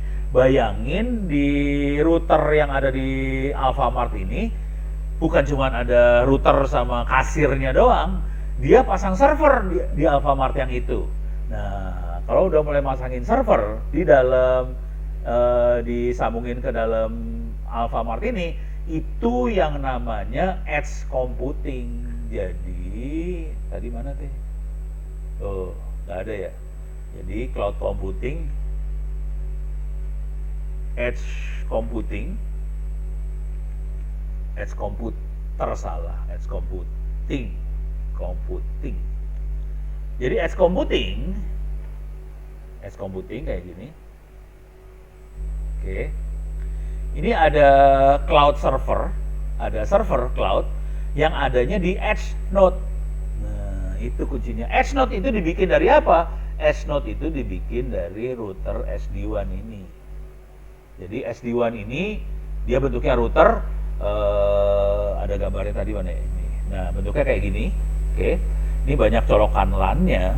Dalam colokan LAN itu kita bikin cloud computing, server-server dicolokin dalam cloud computing itu, akhirnya kita punya edge computing ini. Jadi ini nyoloknya ke routernya si SD-WAN. Ini dipakainya kapan? Dipakainya terutama di tambang. Contoh yang paling gampang mah tambang ya. Edge computing. Tambang bahasa Inggrisnya tambang ya? Apa sih? Mining. Mine. Kita lihat gambar ya. Nah, ini mah tambang beneran, nggak ada computingnya. Ya udah, ini tambang beneran lah. Ini tambang beneran.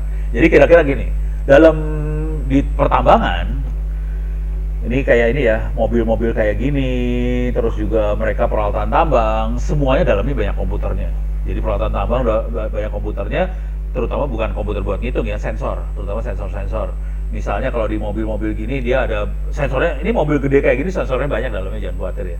Ini dalamnya komputer nih, dalam mobil ini dalamnya komputer, sensornya banyak, udah gitu dia bisa kita bisa monitoring apa yang terjadi di mobil itu, di peralatan pemboran apa segalanya di tabak banyak sensornya, dia bisa ngukur macam-macam tentang kapasitas produksi apa segala macam. Nah, yang jadi masalah dengan sensor-sensor yang ada di pertambangan ini adalah sensor-sensor ini kalau semua datanya harus dikirim ke Jakarta, padahal tambangnya tambang batu bara yang ada di Kalimantan harus dikirim ke Jakarta, tewas.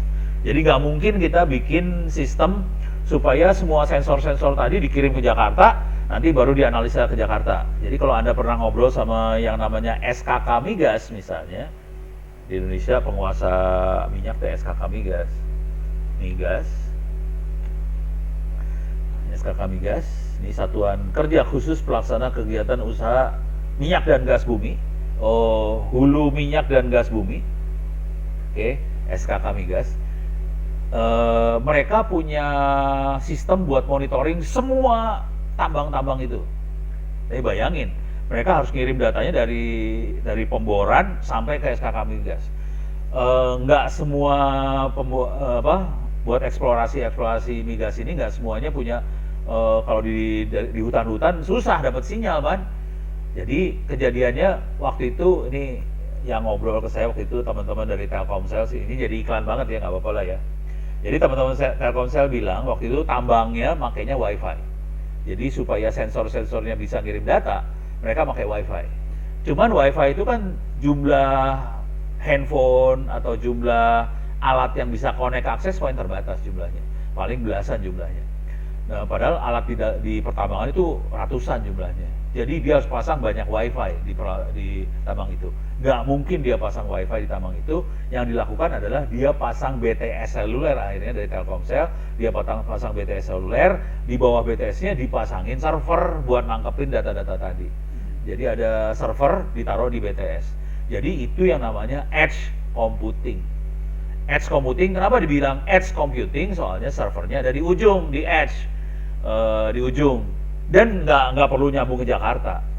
Nanti kalau kita butuh sambungannya, kalau lagi misalnya sambungannya cuma malam hari, kita bisa kirim datanya malam hari pada saat orang nggak ada yang kerja. Tapi pada pagi, siang, sore, pada saat orang kerja, sambungan data-data itu nggak dikirim ke Jakarta, data-data hasil monitoring tambang tadi disimpan aja di edge komputer tadi, malam aja dikirim. Jadi kira-kira mainnya kayak gitu. Itu yang namanya edge computing.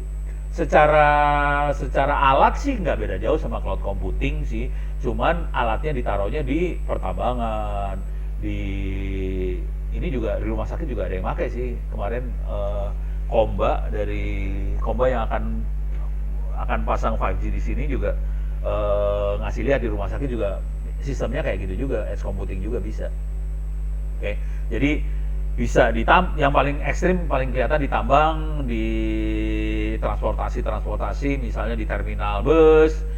Kalau kita butuh pasang sensor-sensor segala macam, kita mainnya edge computing sih sebenarnya, gitu ya. Jadi tidak harus, cuman kalau terminal bus dipasangnya edge computing ntar dicolong komputernya. Kalau di tambang kan malingnya juga males mau datang ke tempat tambang, jadi ya ntar pikir-pikir mana yang paling bagus lah. Jadi kira-kira itu edge computing, beres ya. Jadi ini ada ini dia kelihatan banget. Ini kelihatan. Jadi ada device, ada sensor, ada mobil, ada robot, ada pabrik segala macam. Ada edge server yang nempel yang ada di lokasi itu, dan ada cloud server yang ada di kantor pusat. Antara edge server sama cloud server disambungin pakai jaringan. Dan jaringannya itu biasanya kapasitasnya terbatas, makanya kita butuh nangkap dulu di server lokal sebelah sini. Jadi datanya tidak langsung masuk ke server yang ada di pusat, ditangkap dulu di jaringan di bawah sini.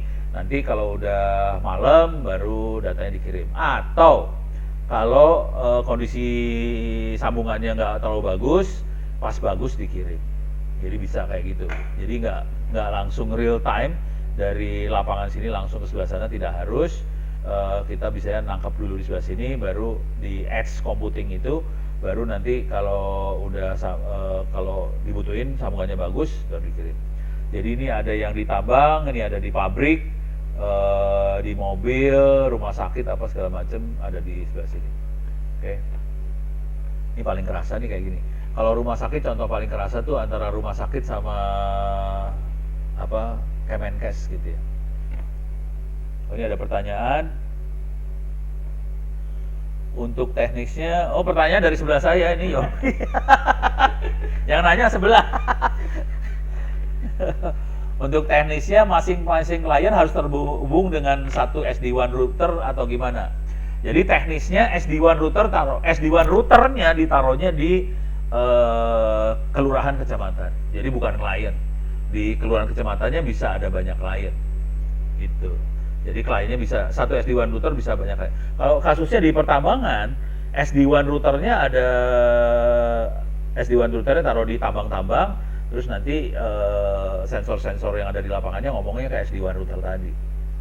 Nanti SD-WAN router yang nyambung ke sebelah sana. Kalau di Alfa contohnya di lokasinya ada SD-WAN router di lokasi itu, kemudian dia punya sambungan ke ke TV, ke kasir, ke komputer-komputer itu semua. Jadi bukan satu klien satu router, enggak, itu mahal pisan. Kalau satu klien satu router buat orang kaya banget. Berhubung kita kere. Nah, cuman ada masalah dengan SD-WAN ya. Ini masalah paling besar dengan SD-WAN tuh gini. SD-WAN itu belum ada standarnya. Jadi masing-masing vendor akan bilang saya punya SD-WAN, solusi SD-WAN. Jadi nanti ada yang namanya FortiGate, Fortinet, terus ada yang namanya Cisco, ada yang namanya yang VMware. Mereka pada punya solusi yang namanya SD-WAN semua. Oke. Tapi SD-WAN-nya Fortinet sama Cisco sama VMware sama apa nggak ngomong satu sama lain. Jadi namanya sama-sama SD-WAN, tapi kalau dicolokin nggak ngomong satu sama lain. Beda sama Linux. Misalnya saya punya Linux Ubuntu, sana punya Linux Red Hat, sana punya Linux apa, itu Linuxnya yang ngomong satu sama lain. Jadi ada yang ngomong satu sama lain, contohnya Linux, ada yang nggak ngomong, contohnya SD-WAN. Jadi SD-WAN itu istilah orang dagang, kemudian semua pakai istilah SD-WAN, tapi nggak ngomong sama satu sama lain. Jadi kalau kita udah pakai FortiGate, semua SD-WAN-nya harus pakai FortiGate. Nggak bisa SD-WAN-nya FortiGate ngomong sama Cisco, nggak bisa. Jadi kalau satu SD-WAN ya udah kita tergantung satu. Jadi ada masalah gitu. Jadi dan ini enak banget sih sebenarnya kalau mainan SD-WAN. Ini misalnya contoh Tangsel misalnya. Tangsel pengen sambungin ke naon teh, ke kelurahan, kecamatan, masjid, rumah sakit segala macam. Sekarang kan kita sambungannya pakai ini ya, pakai WiFi. Kalau WiFi-nya putus pusing kepala loh. Nah, kalau pakai SD-WAN, WiFi jalan, 3G jalan, pakai fiber jalan, semuanya dijalanin. Nanti kalau putus dia pindah otomatis, dia bisa pindah. Jadi yang atur sambungan ke pinggir ke yang lain-lain semuanya SD-WAN-nya. Kitanya nggak usah pusing. Itu. Jadi tapi itu ya buat pengetahuan aja. Nanti pada saat Tangsel udah cukup kaya, nanti mulai mikir gimana caranya kita nggak mau. Ini kerjanya orang dinas kominfo. Gimana caranya hidupnya enak, user tidak komplain. Jadi kita mainnya SD-WAN itu biar enak. Jadi kalau nggak pakai SD-WAN putus, pusing kepala lo. Routing harus dirubah, segala macam dirubah supaya bisa jalan lagi. Kalau SD-WAN nggak usah pusing, semuanya udah beres. Itu ya. Itu SD-WAN tuh, dah. Nah sekarang kita masuk lagi ke yang lain. Ini ada pertanyaan nggak? Nggak ada pertanyaan lagi ya? Seru. Oke. Kalau teh panjang ya ceritanya ya. Kirain teh cuma pendek pasti ya. Bisa panjang. Oke, sekarang kita akan masuk lagi. Ada makhluk lain lagi. Ini antara cloud sama VS. Jangan gini caranya ya, Google. Oke. Sekarang kita lihat yang namanya cloud. Cloud VS Kubernetes VS Docker. Ini teknologi. Ada gambarnya nggak? Kalau ada gambarnya lebih seru nih. Nah ini. Nih. Nah ini dia. Nah ini dulu ya. Cloud yang kita kenal itu mainnya virtual mesin virtual. Jadi kalau mesin virtual kita punya mesin, tapi secara fisik nggak ada mesinnya ada di dalam komputer. Itu namanya mesin virtual. Secara fisik mesinnya nggak ada dalam komputer. Kita punya, nah ini kayak yang ini virtual box. Kita punya banyak mesin di sini. Ada server, ada desktop kali Linux, ada mikrotik router. Karena router juga komputer, kita bisa bikin mesin virtual. Nah, dan ini bisa kita bikin simulasi jaringan segala macam. Ini saya kasih lihat software defined network ya, SDN ya. Tadi SD-WAN, yang tadi SD-WAN. Sekarang saya kasih lihat SDN. Contoh SDN paling gampang adalah ini GNS3 nih, ini GNS3. Jadi kalau kita udah mainan virtual machine, kita bisa bikin juga network virtual, namanya software defined network. Ini contohnya. Tapi nanti kalau di server bentuknya nggak kayak gini, bentuknya software aja. Kalau ini buat buat ngoprek di lab, kita bisa bikin cloud. Di sini ada cloud. Padahal ini dalam komputer biasa nih. Kunaon keluar. Ngeheng. Oh, sorry, saya harus create project dulu, lupa. New blank project. Oke. Yes, blank project deh. Oke. Sekarang saya misalnya pakai NAT, di sini punya NAT. Jangan NAT lah. Cloud, beneran cloud. Oke. Dan saya punya pakai router ya. Ada mikrotiknya, kemudian ada kali Linux-nya, terus ada servernya. Jadi saya punya jaringan seperti ini dan kita bisa sambungin. Jadi kalau kita pakai yang ini istilahnya beda lagi, ini namanya software defined network. Saya bisa sambungin ke sini, kemudian ini saya nggak akan nyalain ya, cuma ngasih lihat sambungannya.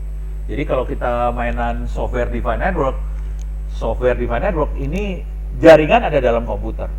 Artinya orang dari luar akan nyangka bahwa di dalam komputer saya ada jaringan yang rumit, ada mikrotiknya lah, ada servernya, ada apa segala macam, dan kelihatannya bukan hanya ada satu alat, bukan ada satu komputer, tapi ada di sini ada dua komputer, ada router dan sebagainya.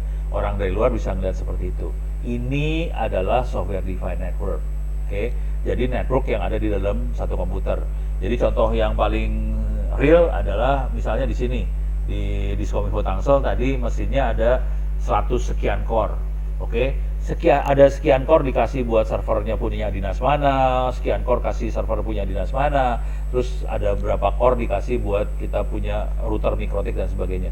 Jadi dalam satu mesin yang jumlahnya 100 sekian core, kita bisa punya mikrotik, bisa punya apa, bisa sambungin satu sama lain. Jadi dalamnya bisa rumit sih sebenarnya. Oke, dengan cara itu kita bisa misahin. Ini jaringan virtual yang ini punya dinas kesehatan.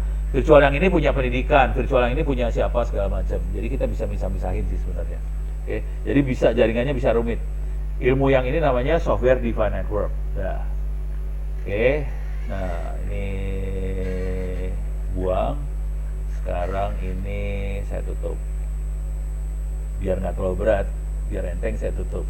Nah, sekarang di sini, nah ini apa yang kita mainin dari tadi adalah main mesin virtual. Jadi secara virtual kita punya mesin dari ujung ke ujung. Ada aplikasi, ada middleware, library, ada sistem operasi, dan physical servernya cuma satu sih. Secara fisik servernya cuma satu, tapi dalamnya banyak mesin virtual. Jadi ada banyak OS. Masing-masing OS beda. Nah, cuman konsekuensi dengan OS yang beda, prosesornya kerjanya berat karena dia harus ngehandle tugas-tugas sistem operasi di sini. Kadang-kadang user butuhnya bukan seluruh sistem operasi. Saya cuma butuh mail aja, saya cuma butuh web aja, saya butuh chattingnya aja, saya butuh printernya aja. Saya nggak peduli OS-nya kayak gimana, pokoknya mail gua jalan. Saya nggak peduli OS-nya gimana, pokoknya si webnya jalan. Terus webnya juga saya pengen ada 2 web server, yang satu pakai Oracle, yang satu lagi pakai MySQL misalnya, atau MariaDB apa database-nya. Nah, kalau udah kebutuhannya kayak gitu, kita sebenarnya kalau usernya kayak gitu, kita tidak perlu ngasih seluruh user mesin virtual. Kita bisa makainya yang namanya kontainer seperti ini. Jadi ada kontainer.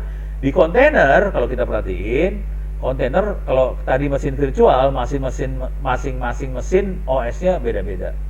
Kalau di kontainer, satu OS bisa banyak aplikasi, kontainer yang dikontrol sama mesin Docker ini. Jadi ada Docker, dia bisa ngontrol, oke, ada kontainer satu isinya aplikasi ini sama middleware apa, aplikasi ini ada di kontainer 2, aplikasi ini kontainer 3. Jadi si user, dinas dan sebagainya cukup requestnya kontainer-kontainer aja juga bisa. Tidak perlu request sampai mesin virtual. Artinya kita cuman, dan ini biasanya di handle sama si ini udah jadi, tinggal pakai aja sih aplikasinya. Jadi ini salah satu yang bentuknya software as a service juga bisa dilihat. Ini semuanya dipegang sama dari fisik, operating system Docker dipegang sama si Kominfo. Kemudian usernya tinggal pakai aplikasi yang udah jadi sih sebenarnya, tinggal pakai aja. Oke, ini web server udah jadi, tinggal pakai aja. Dalamnya udah ada database apa segala macam. Database-nya itu tidak database yang di kontainer 1 tidak akan ngerusak database di kontainer 2. Misalnya kontainer 1 dihack, database-nya jebol segala macam, kontainer 2 nggak apa-apa, database-nya nggak rusak, gitu ya. Jadi ini misah antar kontainer, tapi sistem operasinya nyatu, satu sistem operasi, tapi kontainernya beda-beda. Dan ini menarik banget karena kita jadi bisa punya layanan yang lebih cepat daripada kita mainan mesin virtual. Mesin virtual lebih lambat karena masing-masing harus ngehandle OS-nya masing-masing. Kalau di sini OS-nya satu, kita cuma ngehandle yang atasnya aja, kontainer. Nah, untuk kontainer ini bisa jalan, biasanya kita butuh yang namanya Docker, Kubernetes ini. Jadi Kubernetes sama Docker ya. Kubernetes itu kalau ini gambarnya ribet banget sih, nggak ada yang lebih sederhana ya. Nih ya, ini lebih sederhana kayaknya nih. Nah, ini lebih sederhana. Oke. Jadi Oh, ini enak nih ngeliatnya nih. Ini yang tadi yang mesin virtual ya. Jadi ini ada hardware, sistem operasi, hypervisor, mesin virtual. Mesin virtual dalamnya ada sistem operasi, ada middleware, ada aplikasi. Kalau yang tadi ada hardware, sistem operasi, ada Docker. Kalau ini hypervisor, ini makanya Docker. Dalam Docker cuma ada middleware sama aplikasi. Nah, kadang-kadang si user butuh bukan cuma satu Docker. Dia butuh beberapa Docker sekaligus. Misalnya dinas kesehatan, dia butuh bikin web server. Nah, kita udah punya Docker-Dockernya. Ada di web server, ada Docker buat Apache-nya, buat webnya, ada Docker buat database-nya, ada Docker buat security-nya dan sebagainya. Dia udah paketan nih, dia udah bikin paketan. Si Dinas Kominfo bikin paket. Oke, saya udah bikin paketan. Kalau buat orang yang bikin web server, di sini udah ada paket Docker-Dockernya. Ada Docker buat web servernya, database-nya, security-nya, buat autentikasi, buat apa segala macam, udah siap, tinggal pakai aja. Jadi kalau ada dinas yang request, kita masukin aja. Oke, satu paket Docker ini saya kasih semua, Anda bisa langsung pakai. Ini ada satu paket ini saya kasih aja, Anda bisa langsung pakai. Nah, untuk ngurusin perpaketan kayak gini, kita pakai yang namanya Kubernetes. Jadi Kubernetes itu mempaket Docker-Docker tadi. Kira-kira kayak gitu cara berpikirnya. Jadi ada yang Docker-Docker, ada yang paketan gini. Nah, Dockernya bisa dapat di mana Docker-Docker tadi? Dockernya biasanya udah ada ininya sih, ada tinggal ambil aja sih. Docker apa ya? Library kali ya.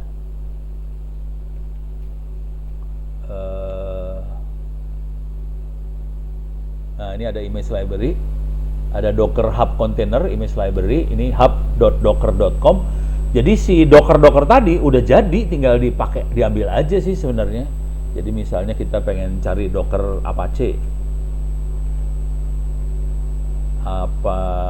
Jadi ada orang yang cukup gila yang udah bikinin Docker Apache. Nah, ada yang official image, nih ada HTTPD, ada Tomcat, ada, tinggal milih aja mau Docker apa yang kita butuhin.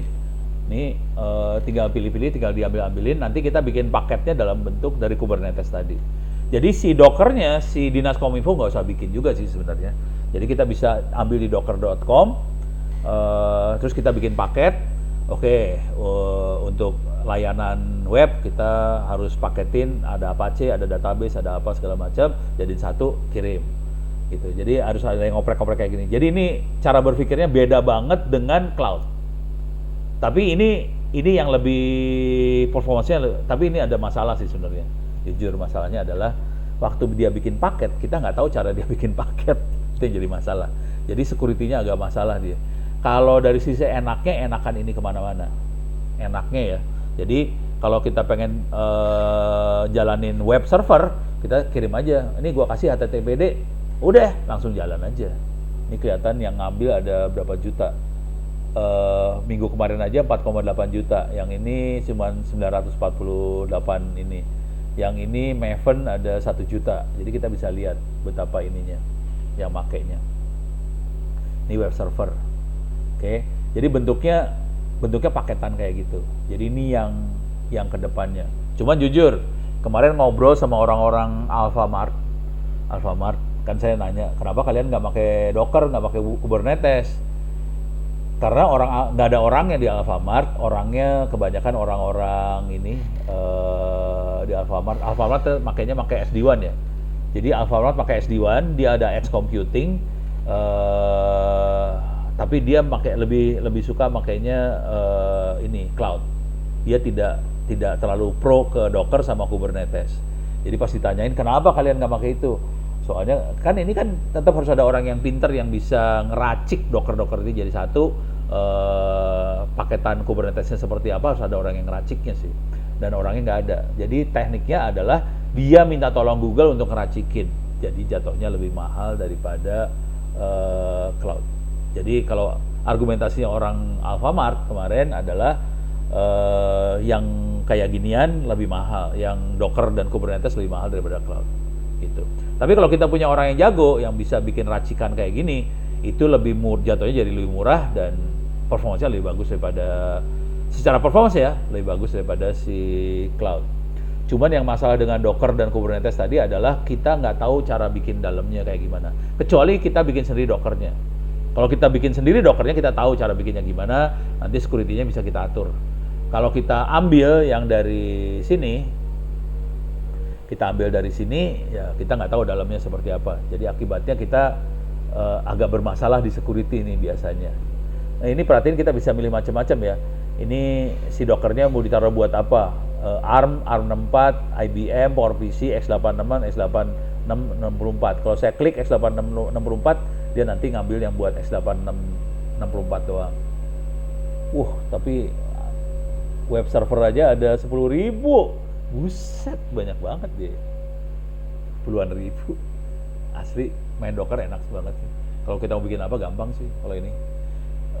Jauh lebih sederhana daripada kita mainan pakai cloud virtual machine. Kalau ini pasang langsung jalan. Virtual machine harus install dulu, harus konfigurasi. Ini udah langsung jalan aja, nggak pakai otak ini. Asli, makin tidak. Jadi makin kesini sebenarnya dunia udah makin nggak pakai otak. Cuman tetap gaji buat orang-orang di Kominfo jangan diturunin, walaupun tidak pakai otak. Gaji jangan turunin karena ntar nggak makan nih Yopi. Oke, kira-kira itu secara umum gedenya. Jadi ini ada pertanyaan nggak? Materi habis sih sebenarnya, jujur materinya habis. Setengah jam lagi, Prof. Hah? Setengah jam lagi. Setengah jam lagi, materi udah habis. Ini, oke. Alah, salah klik. Saya kasih overview aja ke yang kita kerjain ya. Kalau ingat tadi ada cloud computing. Secara sederhana itu adalah virtualisasi. Virtualisasi adalah yang ini contohnya. Ini virtualisasi. Jadi kita bisa punya banyak mesin di dalam satu komputer. Itu adalah cloud. Cloud adalah satu komputer dipecah-pecah, diecer jadi banyak. Itu cloud. Oke. Nah, contoh yang ekstrim, banyak jadi satu, namanya grid computing. Itu banyak jadi satu, itu grid computing, dan ini dibutuhin sekali di kampus atau di lembaga-lembaga atau kementerian atau lembaga atau apa yang melakukan banyak komputasi perhitungan. Oke. Contoh paling kalau di dunia penelitian sih kerasa banget. Waktu kita melakukan simulasi segala macam, kita butuh superkomputer. Superkomputer bisa kita bangun dari banyak komputer jadi satu dengan grid computing.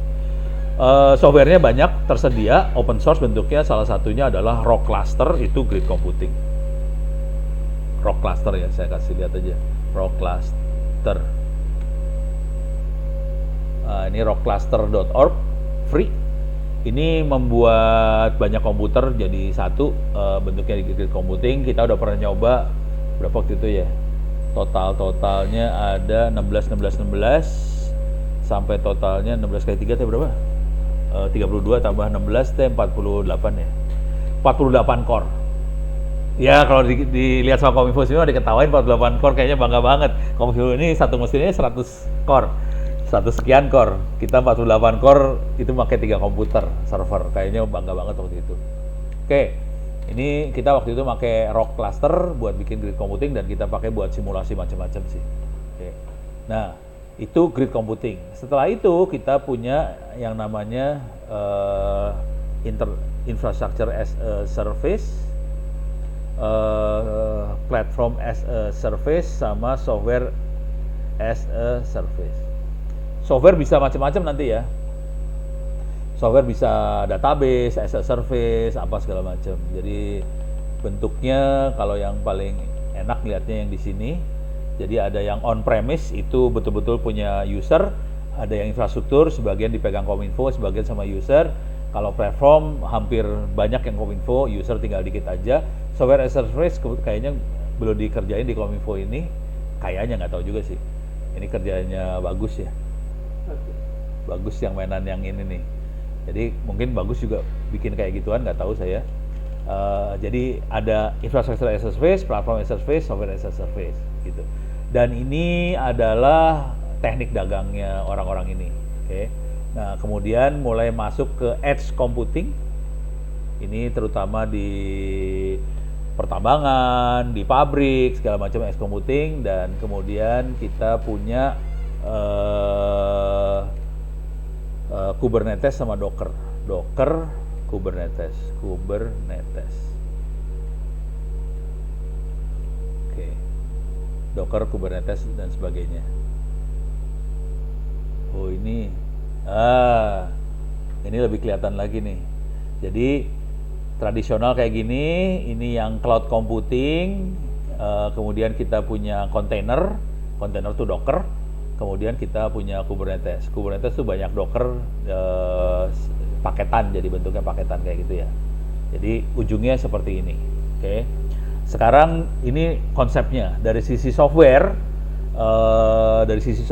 Kira-kira kalau yang tradisional nggak akan saya bahas. Virtualisasi ada banyak yang sering dipakai. Kalau saya kebetulan makainya Linux, saya banyak pakai VirtualBox. Kalau Linux ya, jadi software untuk virtualisasi ada. Kalau di desktop kita pakai VirtualBox. Kalau di desktop VirtualBox, atau kalau pakai Windows sering pakai VMware. Oke, VMware. Cuman ini kalau VMware bisa dalam bentuk cloud juga bisa pakai VMware, bisa. Kalau di cloud yang bener bisa pakai Proxmox. Di sini makanya Proxmox. Bayar nggak sih lo? Bayar ya? Gaya sih. Enggak. Oh nggak bayar? Gaya. Hah? Hah? Proxmox open source gratis. Ada versi bayarnya juga. Ada. Jadi kalau orang mau cari duit mah ada yang bayarnya, ini ada open source, ada yang bayarnya juga, Proxmox, terutama dia bikin layanan ya.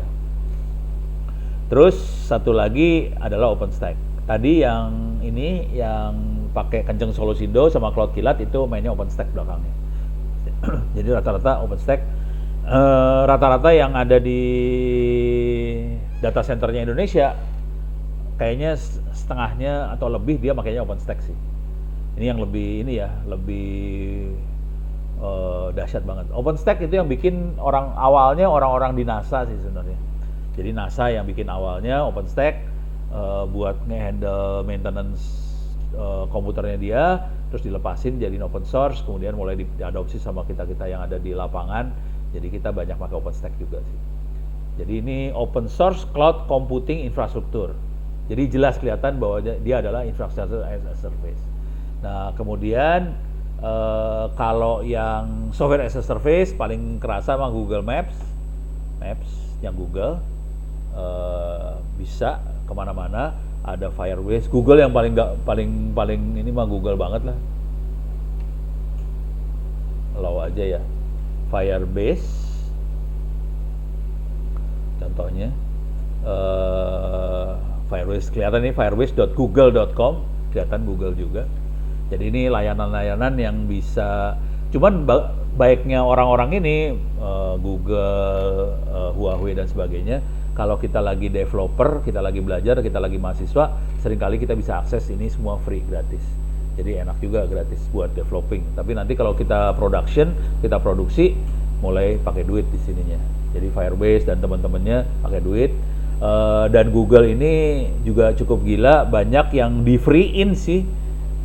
Misalnya TensorFlow,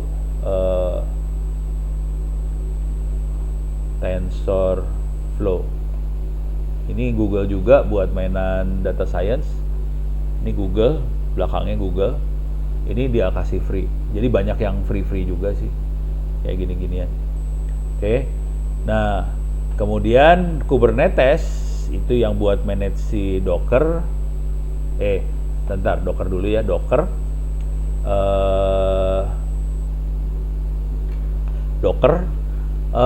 Docker bukan satu-satunya, ada Docker yang lain juga.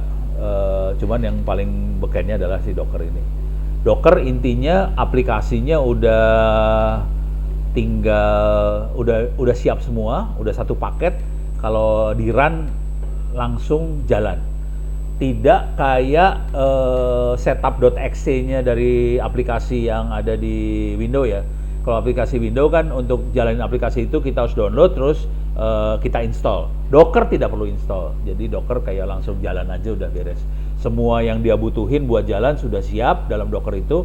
Jadi untuk misalnya kita butuh untuk jalanin web server, kita butuh database, butuh PHP, butuh Python, butuh apa segala macam, semuanya udah siap jadi satu, tidak ngikutin sistem operasi lagi. Jadi dia bisa mandiri, tidak tergantung sistem operasinya, tidak tergantung subroutine apa modul-modul yang di sistem operasi, dia bisa langsung jalan dan bisa langsung dipakai. Itu Docker.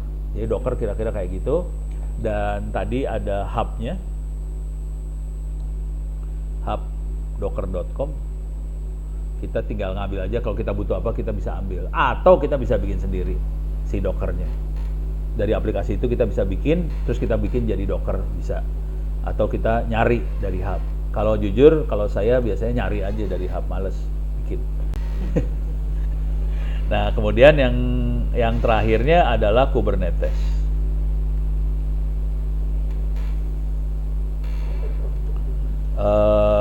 Kubernetes IO. Nah, ini adalah maketin Docker. Jadi kalau kita pengen bikin beberapa Docker jadi satu sekaligus, kita bisa paket dan dia bisa ngontrol semuanya sih. Ini udah kayak apa ya? Nah, ini udah sebut the microservice ke Kubernetes apa segala macam. Seru lah dunia-dunia ini. Cuman ini seru nih, konsep-konsep seperti ini kalau udah mulai masuk ke BPKP, BPK, mereka bingung nih, makhluk apa, lu ngomong apa sih, no? Nah, ini udah mulai bingung dia. Jadi kadang-kadang kita jadi dibikin kayak, Anda melakukan ini ya korupsi ya, kayak gitu-gitu ya, capek deh. Orang ke korupsi, ini kan orang-orang IT kan mikirannya gimana caranya supaya efisien segala macam nih, perkadalannya banyak banget supaya kita bisa efisien. Ya udah, itu dibilang korupsi sebelah sana. Jadi mudah-mudahan nanti mereka bisa mengerti bahwa ini bukan korupsi sih sebenarnya. Oke, kira-kira kayak gitu. Coba kita lihat, ada pertanyaan? Nggak ada? Habis pertanyaan? Tidak ada? Aman ya? Oke, kalau ada apa-apa silahkan hubungi saya di Twitter, email, saya tulis di chat nih ya, email onoindo.net.id, hubungin Twitter sama chat, mudah-mudahan, dan saya ada mudah-mudahan insya Allah saya ada di sini tiap hari Rabu. Cuman tanggal 5 teh, kalau pada saya ini yang undang orang Jepang jadi kepaksa, tanggal 5 hari Rabu nih, tanggal 5 hari Rabu, cuman ini ada orang Jepang, bentar, ada posternya nggak? Atau saya ini sekarang udah nggak bisa upload poster ya? Nggak bisa upload poster ini sekarang mah. Nggak bisa upload poster. Bisa nggak sih? Oh, bisa file. Oke, saya coba upload poster ya. Download. Ini dia. Ini tanggal 5 nih kejadiannya. Ini minta maaf, ini Rebo. Silakan di-download. Saya akan buka di sini. Jadi ini saya kasih cerita kisah lah. Ini buat tanggal 5 ya. Free sih. Belum desain emang? Oh, belum desain. Oh, udah tuh.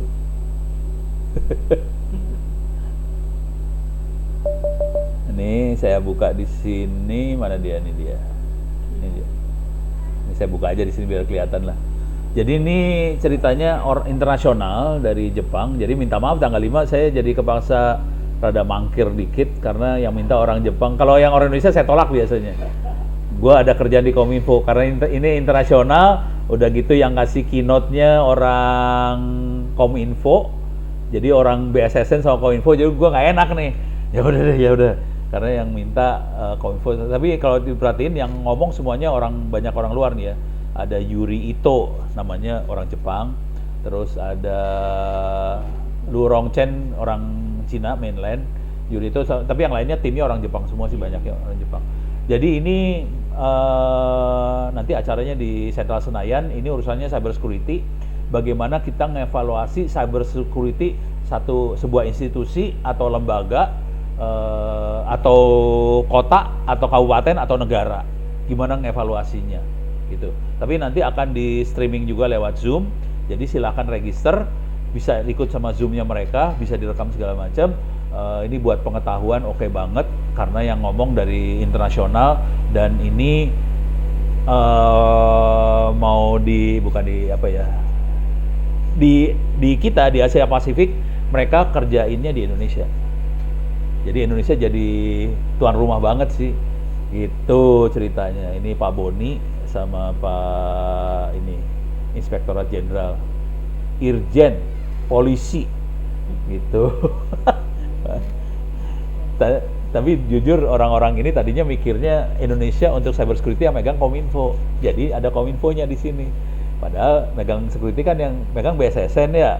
Baru sadar saya kasih tahu. Ya lu ngundang Kominfo ya salah lah, harusnya BSSN. Akhirnya diundang dua-duanya. Gitu. Kalau yang ini kayaknya ini lagi di request dua-duanya. Nggak tahu ini jadi datang atau enggak. Tuh. Jadi ini saya tanggal 5 saya ada di sini ya. Hah? Saya ada di masih di Indonesia, jangan khawatir. Cuman saya lokasinya di Sentral Senayan ini. Urusan cyber security dan ada boleh ikut. Tapi ntar ada rekamannya, mudah-mudahan bisa di-share. Itu kira-kira. Oke. Ini saya tutup dulu. Oke, saya rasa cukup dulu. Sekian, mudah-mudahan bisa bermanfaat. Billahi taufiq wal hidayah. Assalamualaikum warahmatullahi wabarakatuh. Saya kembalikan pada Ibu Devi. Silakan, Ibu Devi. Waalaikumsalam warahmatullahi wabarakatuh. Terima kasih Prof atas ilmunya tentang cloud computing.